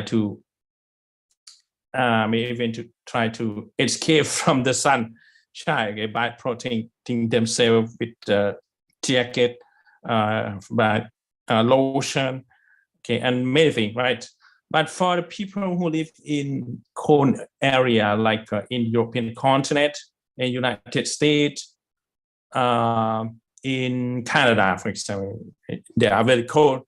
And for the people in Finland, in Sweden, in Norway, or in Russia also, they have very less chance to get the sunshine, and yeah, they need, some days they want to get the sunshine. Okay, they may go to the shop. Okay, I don't know in other countries because I have never seen it, but in Germany they have the so-called sunbad. Okay, sunbad, SUNBAD. It means the place that you can get sunshine. But in Germany, you may have the chance to get sunshine only 1 month, okay, without wearing the jacket, and 10 days you can get the weather as same as here in Thailand. Okay, they have very little chance in a year, so the shop may offer the artificial ultraviolet light or artificial light, and the people may get into that shop, pay the money, okay, pay for the service, and just lay down onto the bed, and they turn on or switch on the lamp, and this lamp will create the UV lights, okay, in the same way as the sun. But this sunshine is controllable. Okay, this sunshine can be controlled by the owner of this shop, whether you want how much intensity you want for laying down this. Okay, and you can control the time to take this sunshine. Okay, other people who don't want to get the natural sunshine, okay, because natural sunshine might be not uniform, and the natural sunshine may cause sunburn at times. Okay. I have lived in Germany, and the owner of the building that I pay for the rental of an apartment would go often to the beach in Spain, okay, because Spain is under วิศพลนะครับชื่อมานะครับไม่ได้นะครับที่ YouTube ก็ได้นะครับไม่ต้องที่ซูมก็ได้นะครับถ้าบางทีผมไม่ได้มองเห็นที่ซูมนะครับบางทีถ้าปิดหน้าซูมไปมันก็จะมองไม่เห็นแล้วก็จะไม่ได้กดรับคุณครับคุณก็เข้าไปเช็คที่ YouTube ก็ได้นะครับเอาช่องไหนก็ได้ครับตามที่คุณอยากดูครับโอเคyeah, the owner of the building that I paid for the room apartment rental in Germany would go often to the beach in Spain because Spain is lower, okay, it's warmer, has warmer weather than Germany. In Germany, they are cold, okay, almost all year, and she would return to Germany with a small, I don't know, small black dot on her skin. Okay, and yeah, because the people would call for sunshine, but for us, here in Thailand, we don't want that, right? We try to protect by using the UV sunblock cream, even, right? Okay, yeah, that's different for different location. Okay, physician may use tanning devices to treat the skin conditions such as psoriasis. Okay, I don't know psoriasis in Thai. ใครทราบไหมครับ psoriasis แปลว่าโรคอะไรโรคที่เกี่ยวกับขาดแสงวะประมาณ but the WHO doesn't recommend the use of UV light for cosmetic purpose. You know, it's not necessary, but for the people in North America, in European continent, or in even Russia, they would feel that they are in a good level in the society if their skins look tan. Okay, it seems to be tan, not pure white or smoothly white. Okay, and that's why they try to differentiate them from other classes in the society by going to the artificial sunshine shop like this. Yeah, but WHO doesn't recommend to use this one for cosmetic purpose, for decoration, because it has some effect to your health also. Okay, the next application of electromagnetic wave is due to the X-ray. We use X-ray to investigate the bond in our human body, right? X-ray can pass easily the soft tissue of our body, but it will be absorbed by our denser matter, for example, the bond. So yes, the X-ray will be projected to our human body, and any part that is absorbed, okay, will appear here as the white area. Okay, what is the purpose for it? Okay, for example, if you get back pain, you are painful at your back, and they want to, the doctor wants to investigate whether is there any strengthening that happens to your backbone or not. Okay, the doctor may ask you to take the X-ray, and once the doctor gets the result from the X-ray unit in a hospital, he can observe it. For example, the backbone of this person is not straight. Okay, it's bent a little bit, so there is something strange, and the doctor can make a correct decision to treat your body so that the patient will not be painful anymore.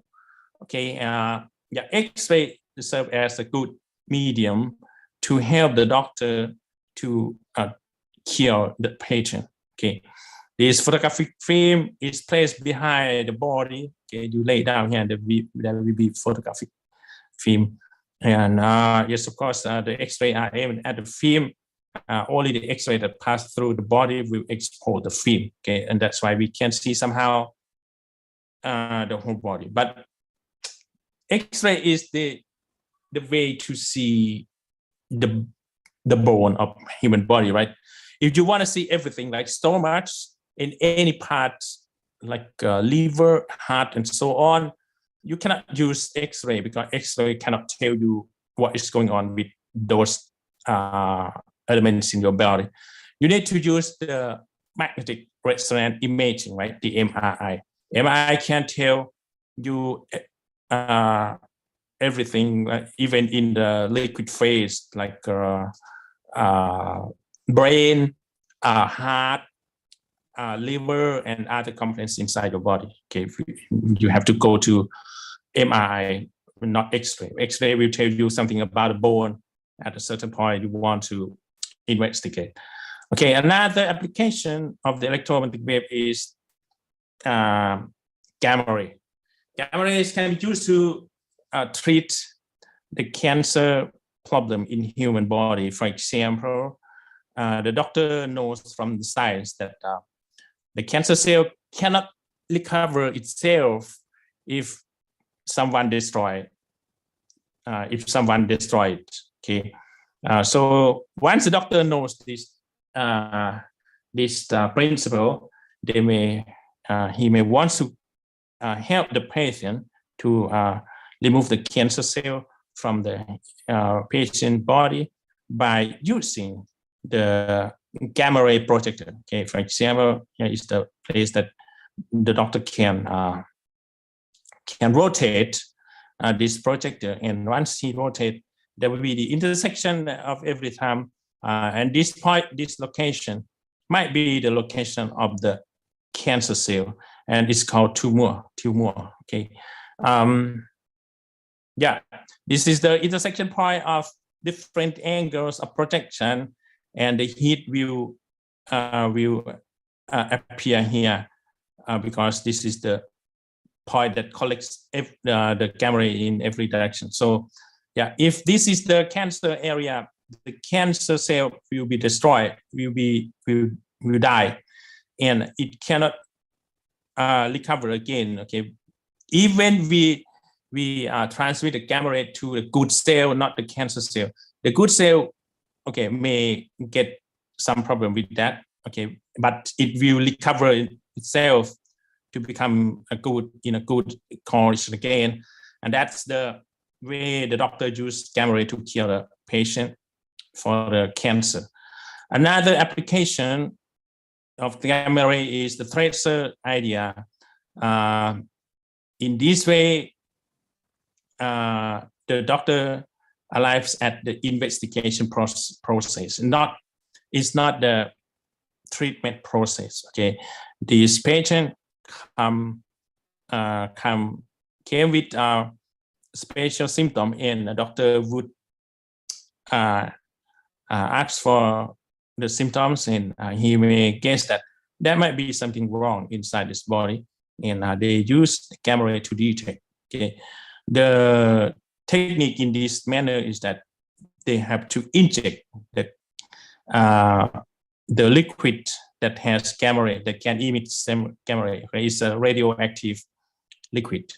We insert this one into the blood vessel in this arm of the patient.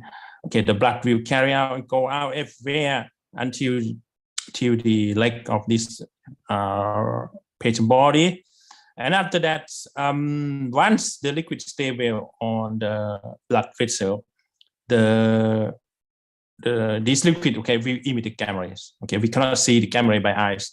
The way is that we have to use the device, okay, to count the number of gamma rays. Okay, how strong is the gamma ray image, right? They can move this one everywhere. If there's something wrong, okay, we will get. We will be informed by this image, okay, medical image. All right, this device is known as scintigram. Okay, scintigram is done by putting slightly radioactive substances into a patient body. That's scanning the patient to detect the gamma rays. Okay, yeah, this is the application of the electromagnetic wave, and we finished the first chapter. Let's start the second chapter. I didn't send you yet the second chapter. ครับมีคำถามนะครับเกี่ยวกับการประยุกต์ใช้เครื่องเหล็กไฟฟ้าก็โปรดบอกนะครับ Okay, if not, then let me close this the panel of Zoom so that we have 100% area for direction. Okay, we arrive at the second chapter. The title of the second chapter is Magnetism and Electricity. Okay, something about magnetic magnetic effects and electricity. The content in this chapter is the following. We will consider the magnetic field. We will ผมจบที่16:00ใช่ไหมครับก็ต้อง15:40เนาะใช่ไหม15:40ครับต้องปล่อยคุณนะเพราะเบรก20 นาทีนะครับ Okay, magnetic field is the first quantity we will consider. Okay, and we will see some properties of the magnetic field. If you don't understand, you can go to reference number 1, 2, 3, 4. Okay, in that section for more detail. Okay, and next one is that we will talk about the Earth magnetic field lines. Okay, what is going on in our planet.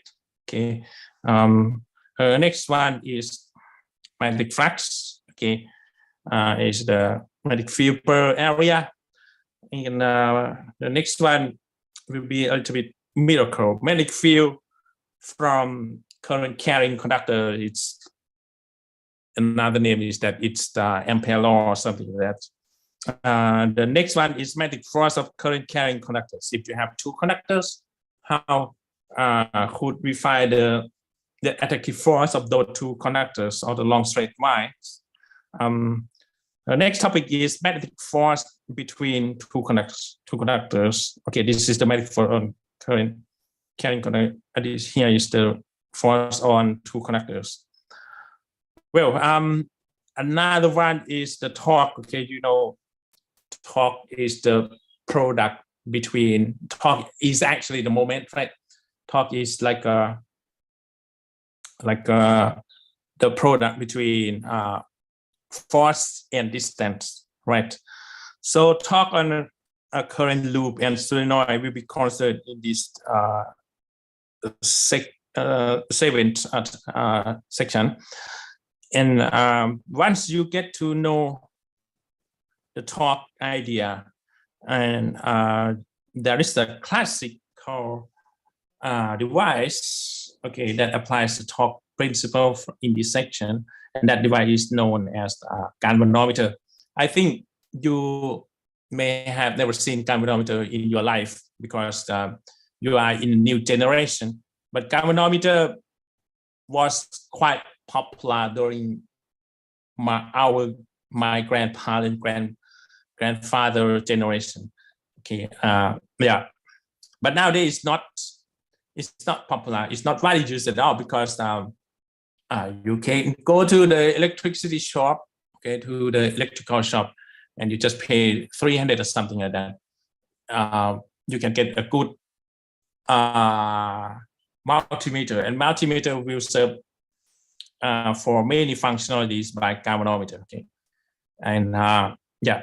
So what I mean is that nowadays galvanometer is not widely used. Okay, it's the ancient apparatus to measure current, voltage, the resistance. Okay, yeah. But nowadays they have digital multimeter, which is very useful. The accuracy of the measurement is high. It doesn't consume so much electricity. You just use only battery. The size of the multimeter is acceptable. It's not too big. Okay, we can carry it by using one hand. Okay, once we know the application of torque in terms of galvanometer, we will see another application of the torque in terms of direct current motor. Okay, we insert the direct current to the motor and we get the torque of that. Okay, something that is still related to the torque is the following. We have the induced current, we have induced electromotive force. Once you put the torque onto the cord, พอดีอาจารย์ยังไม่ได้น่าจะยังไม่ได้ส่งไฟล์อันที่2อันนี้ให้ได้ครับเดี๋ยวส่งให้ครับผมเอาใส่คลาสรูมให้เลยใช่ไหมครับตอนนี้ใช่ไหมครับครับผมโอเคได้ครับคือ ผมก็ไม่ทราบว่ามันจะหมดวันนี้ครับผมก็นึกว่าบทที่1จะไม่จบง่ายๆเดี๋ยวเอาใส่ให้เลยครับงั้นครับอันนี้มันมีอยู่ในหนังสือใช่ไหมครับที่มันมีครับมีอยู่แล้วครับมีครับแต่ผมว่าผมเอาใส่ให้คุณด้วยก็ได้ครับเดี๋ยวว่าขาดหายไปครับผมก็เพิ่งทราบว่าบทที่1จบแล้วง่ายๆอย่างนี้เลยครับwhat is that physics right physics M605 online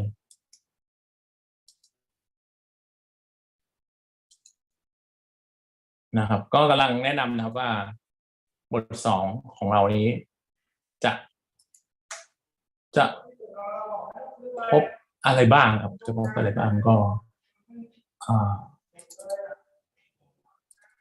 มีเยอะแยะนะครับแล้วก็บท2เราจะคำนวณกันเยอะครับคำนวณค่อนข้างเยอะครับต่างจากบท1ครับบท1ที่ไม่ค่อยมีตัวอย่างในการคำนวณนะแต่ว่าบทนี้นี่คนละเรื่องเลยครับจะหนักมากครับจะมีการคำนวณเยอะมากครับก็ค่อยๆว่ากันไปทีละสถานการณ์ครับเพราะว่าโจทย์ว่าไปตามสถานการณ์แล้วบางสถานการณ์ก็มีหลายโจทย์ด้วยครับใช่ไหมผมพยายามคัดเลือกเข้ามา Magnetism and Electricity also for M604 ไปแล้วนะครับส่งไฟล์ไปที่ Google Classroom ให้แล้วครับเดี๋ยวตอนท้ายก็จะสรุปไฟล์ Good Note อะไรให้ด้วยโอเคsorry for that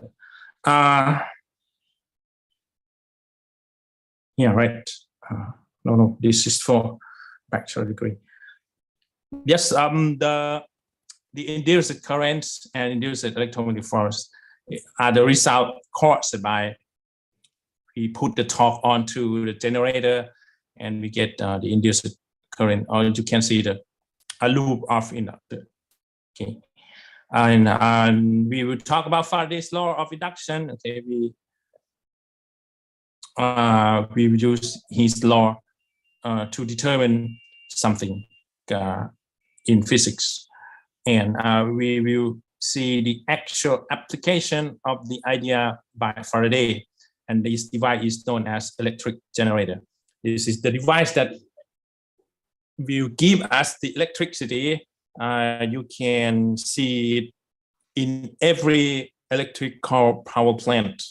Okay, โรงไฟฟ้าครับจะมี generator ทั้งหมดนะครับ Okay, and we will see other application of the induced EMF principle at the end of this chapter, and these 13 topics would be handled soon for you in chapter number 2 or second chapter.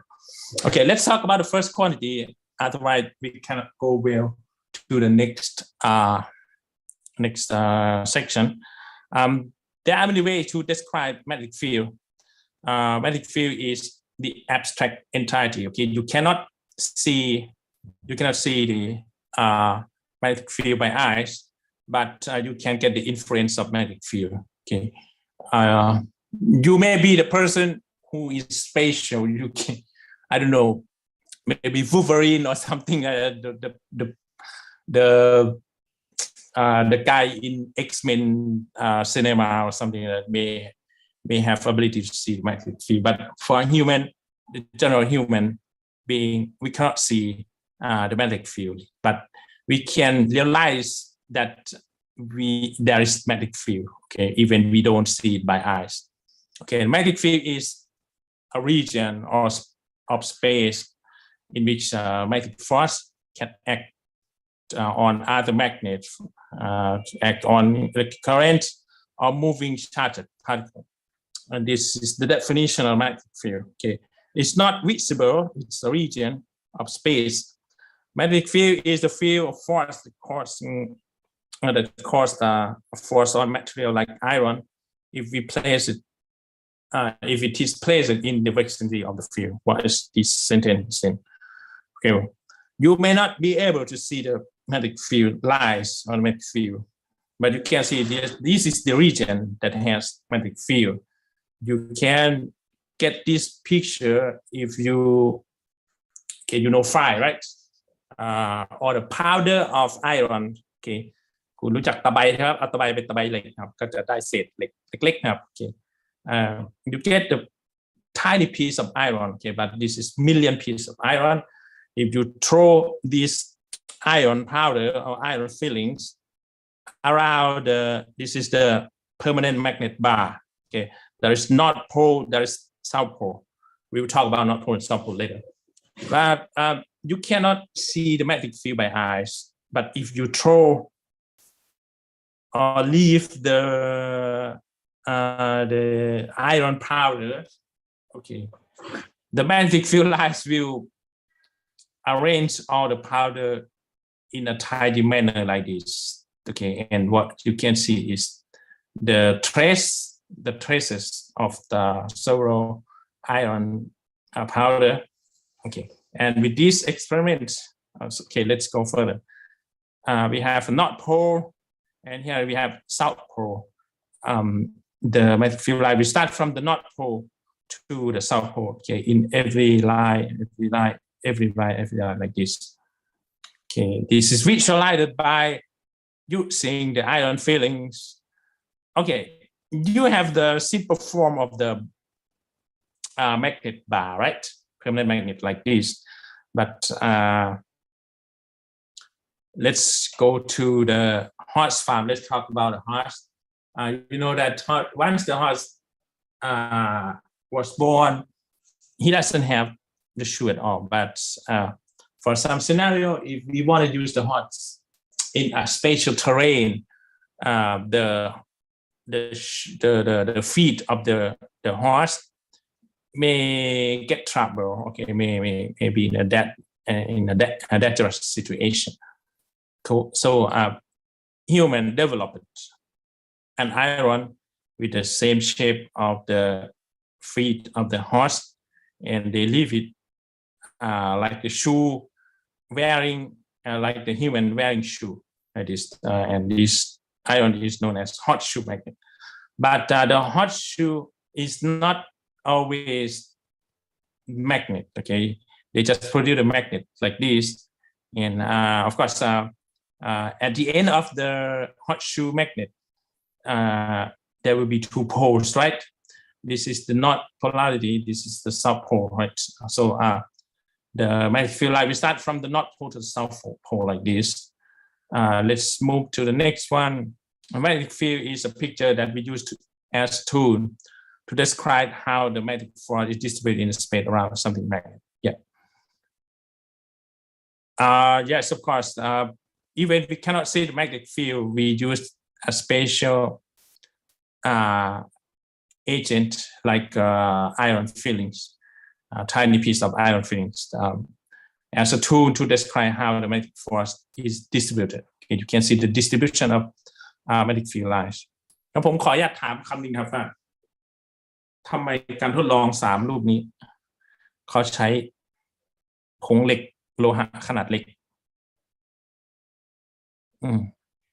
ทำไมเขาใช้ผงเหล็กโลหะขนาดเล็กทำไมไม่ใช้อย่างอื่นครับเช่นใช้เหล็กก้อนใหญ่ๆเป็นเหล็กกลมๆเลยดีกว่าอะไรเงี้ยทำไมต้องใช้เป็นผงเหล็กมีคนไหนตอบได้ไหมมันน่าจะโชว์ไอ้ direction of magnetic field ไม่ได้ป่ะครับถ้ามันใหญ่เกินไปใช่ครับเพราะว่าคือ magnetic field มันก็มีแรงกระทำที่ไม่มากนะครับถ้าเราไปใช้เนื้อมวลเหล็กก้อนใหญ่ๆมันก็จะไม่จัดเรียงไม่สามารถมีความแรงของสนามที่จัดเรียงตัวเนื้อเหล็กก้อนใหญ่ๆได้ครับเขาก็เลยใช้ผงของเหล็กเล็กๆนะครับเห็นไหมคือตัวเหล็กมันมีเอฟเฟกต์ต่อสนามแม่เหล็กอยู่แล้วแต่ว่าถ้าตัวเหล็กมันใหญ่ไปมวลที่แรงดึงดูดของโลกมันก็จะฟิกให้ตัวมวลเหล็กนั้นไม่สามารถเคลื่อนย้ายไปมาได้ง่ายนะครับพอมวลมันเล็กนะครับแรงอื่นมากระทำมันก็สังเกตเห็นได้ง่ายเขาจึงจำเป็นต้องใช้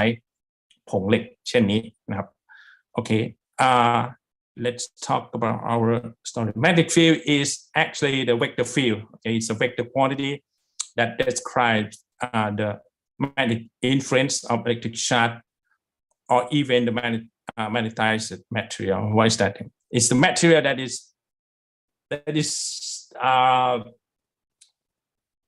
that stay in a region that has a strong magnetic field, and that material may change their property for from that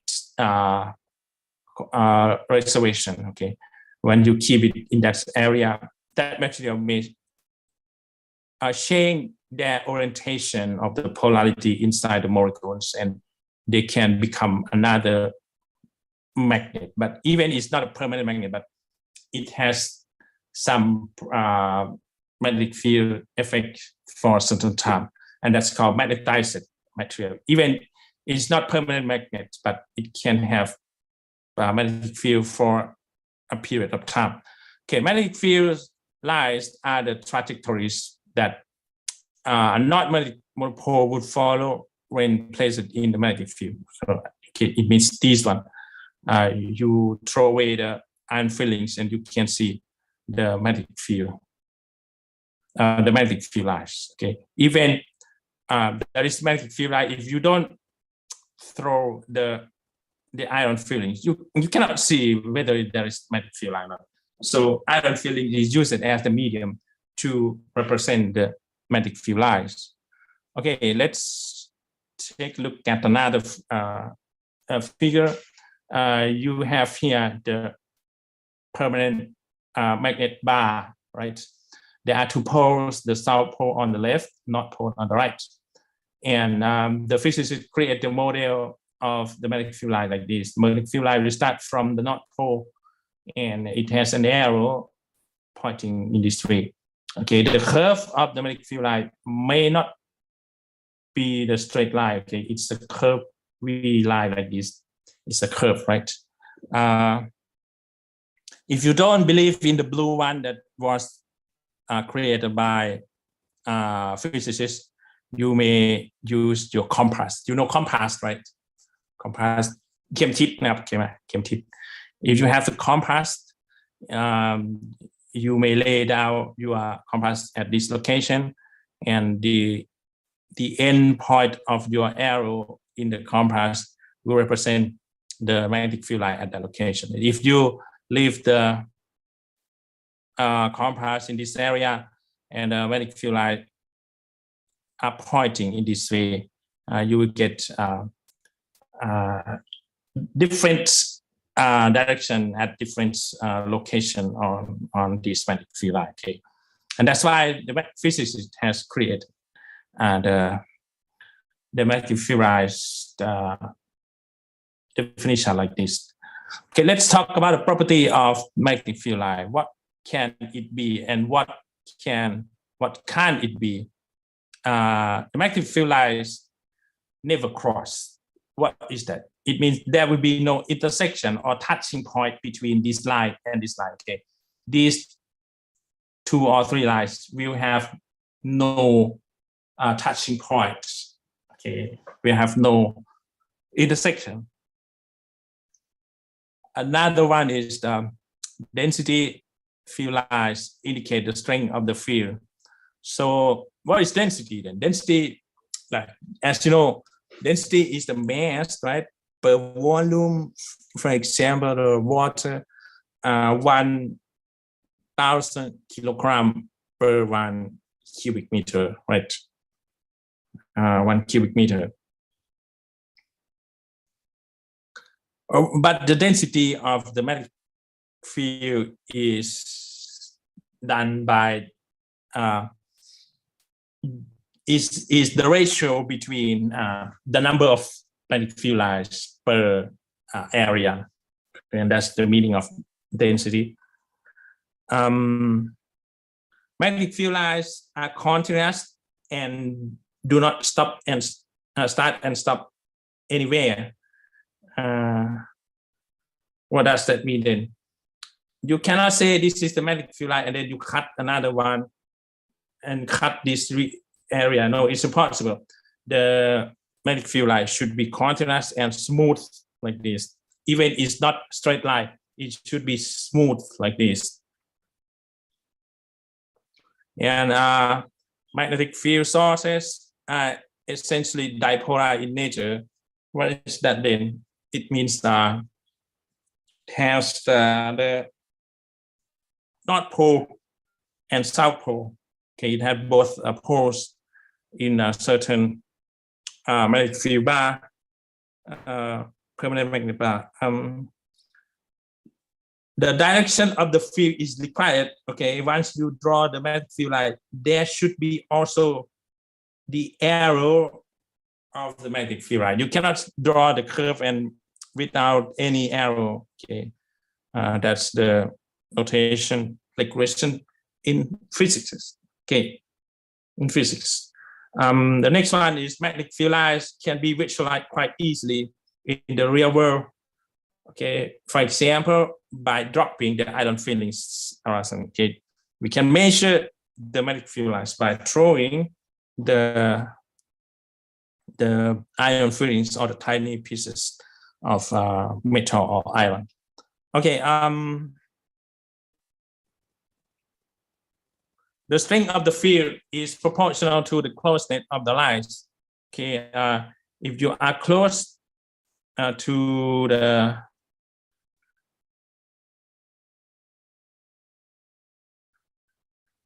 if you have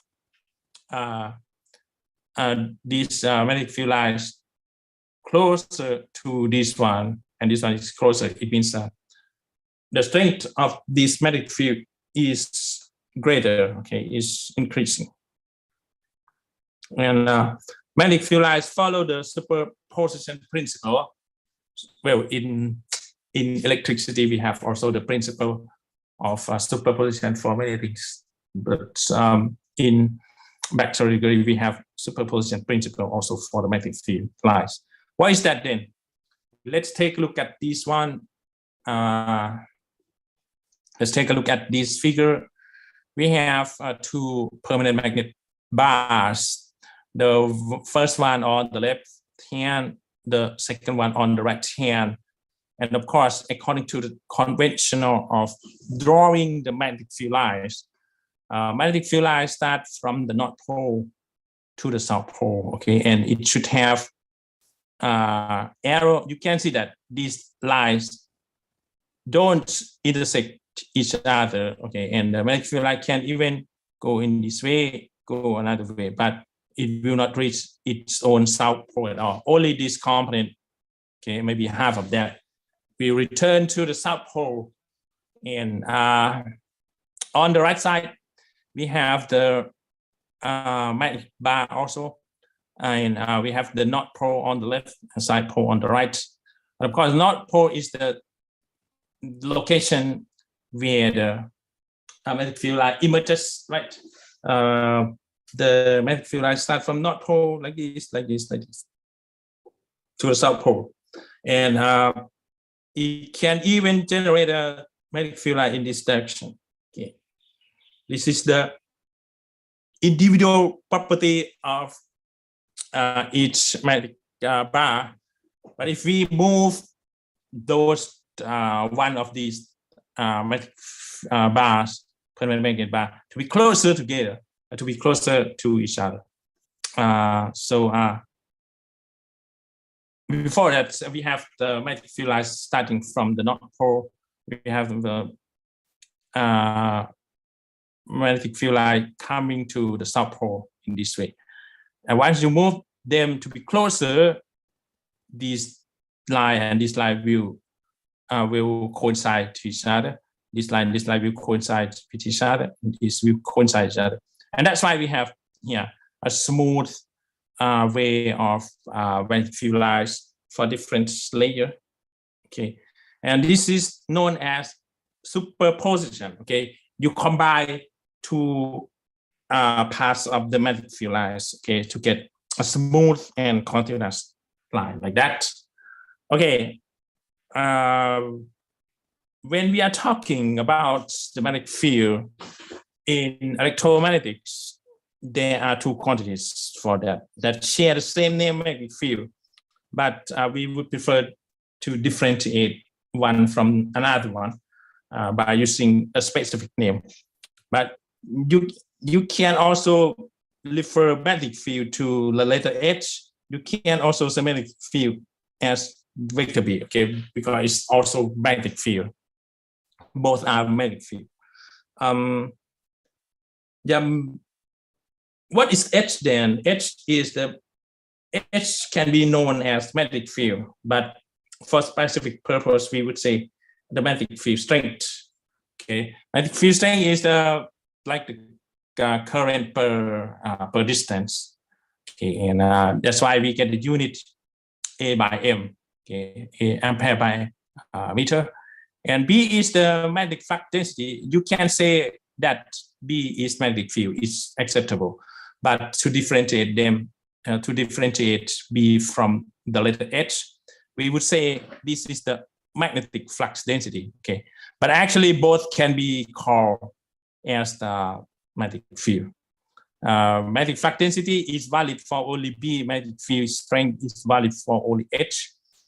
The unit of the magnetic flux density is what you may have already seen in the last chapter 2 times, right? It's the Tesla, right, which is the unit of the magnetic flux density. And in terms of plain SI quantity, we're going to say that Tesla is kilogram per second square and ampere. Okay, we got to know the model, the basic idea, the property of magnetic field already. What about the strength of magnetic field on Earth? Okay, on Earth, we have the magnetic field about 5 times 10⁵. Okay, which is not strong, right? It's not strong, but that is okay. That is there in on Earth, in the air, okay, everywhere on Earth. Now we arrive at the magnetic field analysis. We have the magnetic flux density, okay, magnetic field strength H, magnetic flux density B are vector quantities. So that's why we need to have arrow on top of that. Okay, if there is here magnetic field line, magnetic field lines like this, and if we throw away the positive charge, okay, we're going upward like this. And if we throw away the negative charge to go upward like this, what is going on then? ครั้งนี้มันเป็นออนไลน์เนาะแล้วผมจะหมุนมือให้คุณดูยังไงครับก็หวังว่าสัปดาห์น่าจะเข้าใจหมุนมือขวานะครับ Okay, in order to find the direction of the outcome, okay, we have magnetic flux density pointing in this way from left to right, and we let the positive charge, let's say positive charge is not proton. Okay, in reality proton cannot go out of nucleus easily like that. Let's say this is the helium-4 2. Okay, helium-4 2 nucleus of the helium. We throw away 2 atoms. Okay, and that's why we get only nucleus of helium-4 2. Helium-4 2 is a stable nucleus. If you get into chapter 7, well,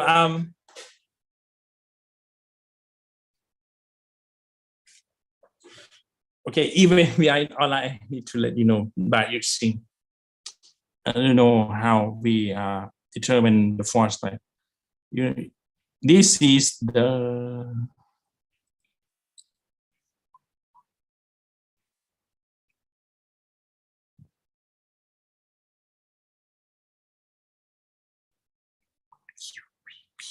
VB. Okay, this is the velocity direction of that vector, the velocity of the positive charge, and here is the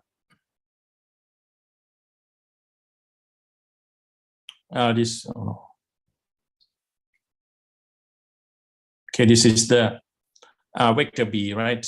And you need to curve or rotate your fingers from V to B, right? Your 4 fingers start from the direction upward like this of the velocity, and you rotate this one by using your right hand 4 fingers to vector B, which is right here, okay, the green one. And after that, you can see your thumb direction, the first finger direction. You can see that your thumb direction will point in this way, and this is called vector F, the force will take place to this positive charge in this way. And once you let it go, it will not go upward easily because there is another force to bring it to this way. So it's going to be a projectile or curve motion like that. If anyone who is in, if there's anyone who is in Streamlab ผมถ่ายทอดมือไปที่ช่อง Streamlab ได้นะครับแต่ว่าที่ซูมมันมองไม่ค่อยมันไม่ได้ครับโอเคไหมก็ใครที่ Streamlab ก็ดูนะครับ you can rotate your four fingers from vector V to vector B and the thumb direction will be this way, okay, and that's why we get the F vector direction like this. Okay, in terms of mathematical expression, we can say the F could be found from Q V cross B, right? Q V cross B. So this is the cross product. Yes, okay, it's cross product. So what is cross product? Then cross product is the way you rotate your four fingers, right? From V to B. Here is the implied usage of the cross product. Okay, but if you want to see the cross product in detail in mathematics, we're gonna start a new page like that. Before we go to the cross product, we have to talk about dot product. Okay, is there any one of you who get the idea about cross product or dot product? มีใครสอบเตรียมตัวฟิสิกส์โอลิมปิกไหมครับมีคนไหนรู้จัก cross product dot product อยู่แล้วบ้างครับก็ถาม604ครับกิจจะเป็นกิจมันตอนนี้เนี่ยอาทิตย์หน้าจะสอบใช่ครับso I think you would have some background about dot product and cross product, right? But for the rest of the people in this class, I think you may not know well, right? But I have asked M604 and they have no idea. They had no idea about cross product. Okay, I will let you know right now. Okay, before that, you may consider vector in 3D. Okay, vector in 3D. What is that? Then we have the Cartesian coordinate, right? We have the Cartesian coordinates. This is the z-axis, right? And here is the x-axis, and here is the y-axis, right? Okay, let's talk about first unit vector of this one. Okay, unit vectors can be here along the x-axis, but the length here should be only 1. Okay, and this one is known as unit vector I. Okay, I is the unit of vector along the x-axis. Okay, another one is the vector. Let me no. Let me change color a little bit. Say this one. Okay, another unit vector is this one. Okay, it's short. It's not so long, and because the length is only 1, this one is known as unit vector J. Okay, what's J? J is the unit vector. Once we say unit vector, means the vector that has the length of 1. Okay, the vector that has its length as number 1 or unity, and that's why we call it unit vector. Okay, the unit vectors may not be only ijk. It can be any vector that has its length as number 1. Okay, I just introduced you to basic 3 unit vectors first along the x axis นะครับถ้าออนไลน์ก็จะเป็นภาษาอังกฤษเยอะๆหน่อยนะครับเดี๋ยวพอไปห้องจริงเดี๋ยวผมก็จะพูดภาษาไทยให้เยอะๆแต่ถ้าวางภาษาอังกฤษคุณไม่เข้าใจไงคุณก็ยกมือถามผมทันทีนะครับ Okay, the next one is the unit vector along the z-axis, and the length here should be also number 1. All right, length here is number 1. It's known as vector k. So vector k is the unit vector along the not x-axis. This is y-axis. I'm stupid. I forget. Okay. Oh, y. Okay. Yeah, y-axis. And here is the result of the z-axis. Okay. You have 3 basic unit vectors, right? But for any vector,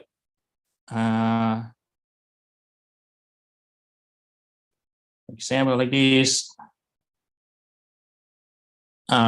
x, y, and z again. If you have vector a like if you have vector a like for example 1, 3, 2, okay, vector I minus 3j and plus 2k. What is vector a then? How could we build up the vector a?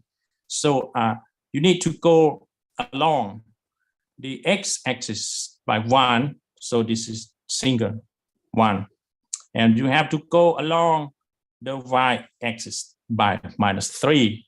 So this is the positive y, right? Positive y-axis.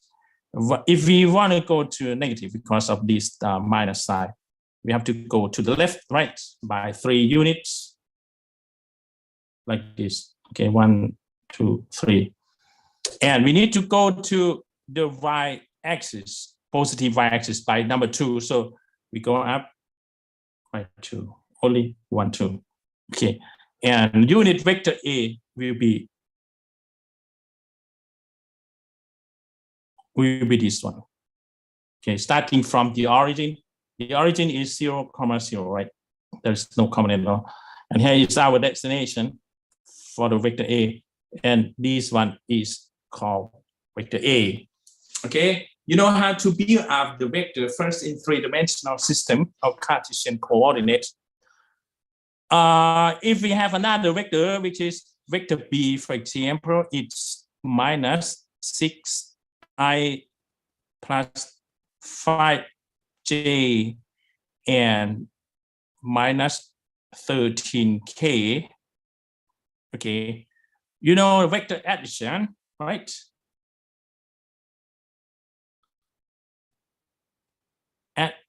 Addition. What is that then? If you look for a plus b, what is the result then? Okay, you just draw.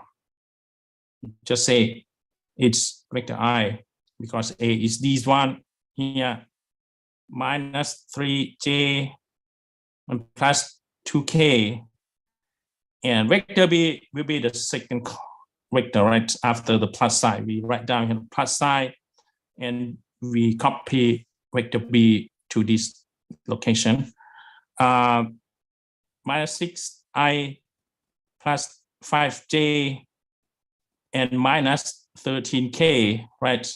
So the next step for derivation is this one. Okay, we combine the I, we have I and minus 6i, right? So this is parenthesis. Okay, we have minus 6i and minus 3j and plus 5j and 2k. Okay, let's talk about the k component.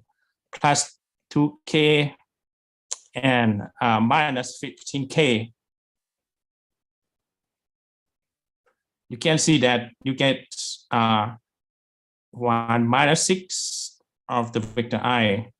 You get minus 3 and plus 5 for the j component unit vector along the y-axis, and you get 2 minus 13 for the component along the z-axis unit vector k, right? And of course, you can get the final result as minus 5i and plus 2j, right? And you get minus 11k, like that. Okay, this is the vector addition. Let's talk about the dot product. Before we go to cross product, we, of course, you know subtraction, right? คุณต้องการให้ผมเอาเวกเตอร์ลบกันให้ดูไหมครับหรือว่าเวกเตอร์ลบกันก็ไม่ยากอ่ะก็เปลี่ยนแค่ตรงนี้เป็นบวกเป็นลบนะครับต้องการให้ผมทำให้ดูไหมครับถ้าไม่ผมก็จะไปคูณแล้วนะไม่ต้องก็ได้ครับมันไม่ยากจากต่างจากนี้มากครับบวกเป็นก็ลบเป็นครับใช่ไหม The dot product is the first way for vector multiplication. Okay, vector multiplication can be decomposed into ways. Okay, the first way is dot product. Okay, we have here dot product.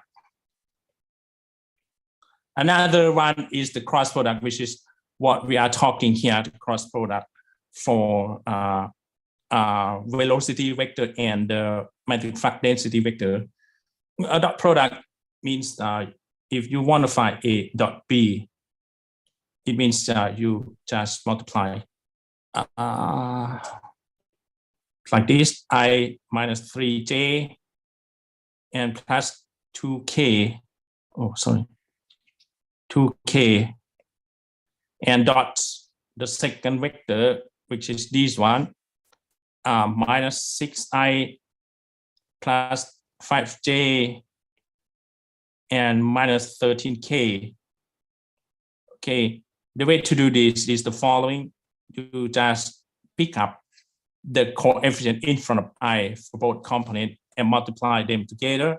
You have number 1, you have minus 6 for the second vector, and after that you place the plus sign. And let's talk about the coefficient of the second component j, right? And we have here minus 3 and 5. So it's it's the minus 3, negative 3 and 5. Can leave the plus sign in between. We have number 2 and minus 13. Number 2 and minus 13. All right. And after that, you get minus 6, minus 15, and minus 26. One more page. Oh my God. No, this. Okay. And yeah, we can combine them. It's 32, right? 32 or 47, right? Minus 47. And that's the dot product. Vector addition, we return the vector to you, but dot product, we return the scalar quantity to you. Let's go to the destination, and that's the cross product. Okay, if you have any problem about the dot product, just let me know. If you don't understand, or if you want to have one more example, just let me know. Product, right? Okay, what is A cross B then? Okay, we don't use the dot product. You just form up the dot product by determinant. You know determinant, right? Determinant is the operator that is used for square matrix, right? We have here 3 by 3 matrix. In the first row, you know the row, right? Row is in this way. The first row, second row, the third row. This is the first column, second column, the third column, right? In the first row, we've laid out the unit vector. It's unit vector along the x-axis, unit vector along the y-axis, unit vector along the z-axis. That's the first row. In the second row, we will lay out the component of the first vector. The first vector for us here is vector A, and we write out not the whole vector, we write out only the coefficient. The coefficient of the first vector I minus 3j plus 2k is number 1, number 3 minus 3 and 2. Okay, that's the second row. Thus, in the third row, we're gonna write out the coefficient of the second vector, which is minus 6, 5, and minus 13. We write down here minus 6, 5, and minus 13. And after that, you have to compute by hands. Okay, let's do the determinant ขออนุญาตจบตรงนี้แล้วก็จะปล่อยแล้วนะครับใช่ไหมก็จะหมดคลาสแล้วนะครับเดี๋ยวมันค้างไว้เดี๋ยวมันมาต่อยากนะครับ Okay, we have minus 3 and minus 13 and unit vector I, and we have plus j and 2 and minus 6, right? So we have number 2, minus 6 and j. All right. What about k? We have k 1, 5, right? So it's plus 1 and 5 and k. That's the way to go down, right? The way to go up, we'll post the negative sign in front. If we go down, it's become positive. That's why we say positive sign here. If we go up right like this, it's going to be negative. So we will write down negative. What is that? K minus 6 minus 3. So minus 6 minus 3 and unit vector k. Okay, and what else? We have 5 to I. So it's going to be minus 5 to n I. Okay, what else? We have minus 13, 1j. So minus 13 and 1 and j. Okay, let's combine everything. You would get 39i, right? 39i, and you have another i here, which is minus 10i, and you have j here, minus 12j, minus 12j, and you have here minus 13 and plus, right? We have an additional negative plus 13j. And what about k? We have 5k plus 5k and negative, positive 18 and negative 18 at the end. So minus 18k. And yeah, there you go to 39 minus 10 for the component I. There you go, plus minus 12 plus 13 for the component j. There you go to 5 minus 18 for the last component z. Okay, right? And you can get the final result, 29 along the x-axis and plus 1, right? Plus j, and here you get negative 13k. Okay, all right. Let me check whether the answer is correct or not. Otherwise, you get the wrong. If there is something wrong, you may ask me that, and you get confused later. Let me check for you. A is, what is that? A is 1 minus 3, 2, right? 1 minus 3 and 2. The second vector is minus 6 and 5 minus 13. And we see the cross product. It's 29, 1 minus 13 is correct right here. Okay, that's all for the cross product, right? You get to know the cross product, which is very important. If you go to the bachelor degree, they are going to teach you again this way in cross product.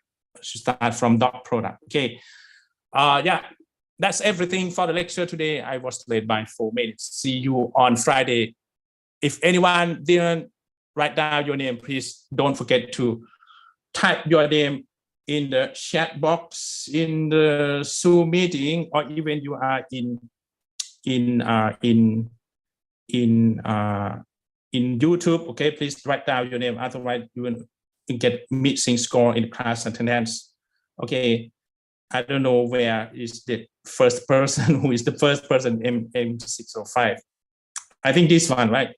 Goff Thanakon would be the first person for MC5. Okay, see you on Friday. พบกันวันศุกร์เช้าครับว่า today there will be no homework. Okay, bye bye ครับ สวัสดีครับ นี่ครับ สวัสดีครับ สวัสดีครับ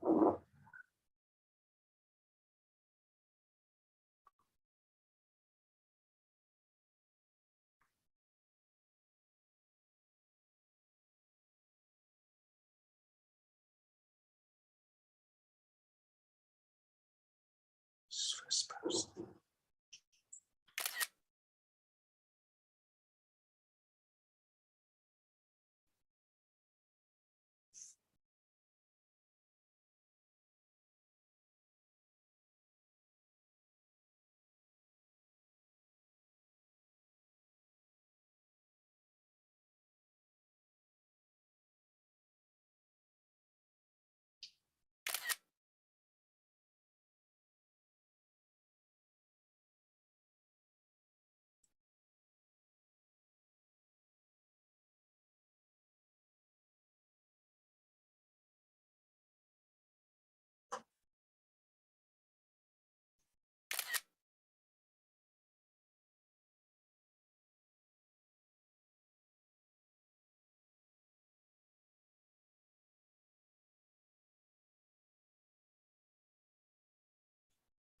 Then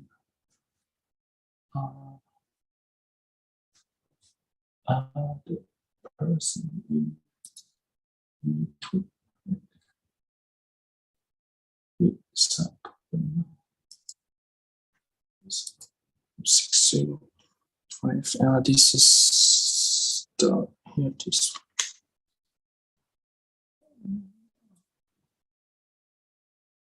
Yes. And we to this person 3.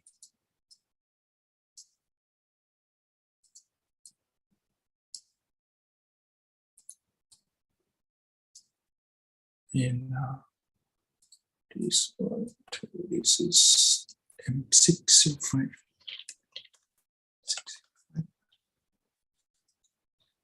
M605. M605. Yeah, like that. And we need to quit the Zoom.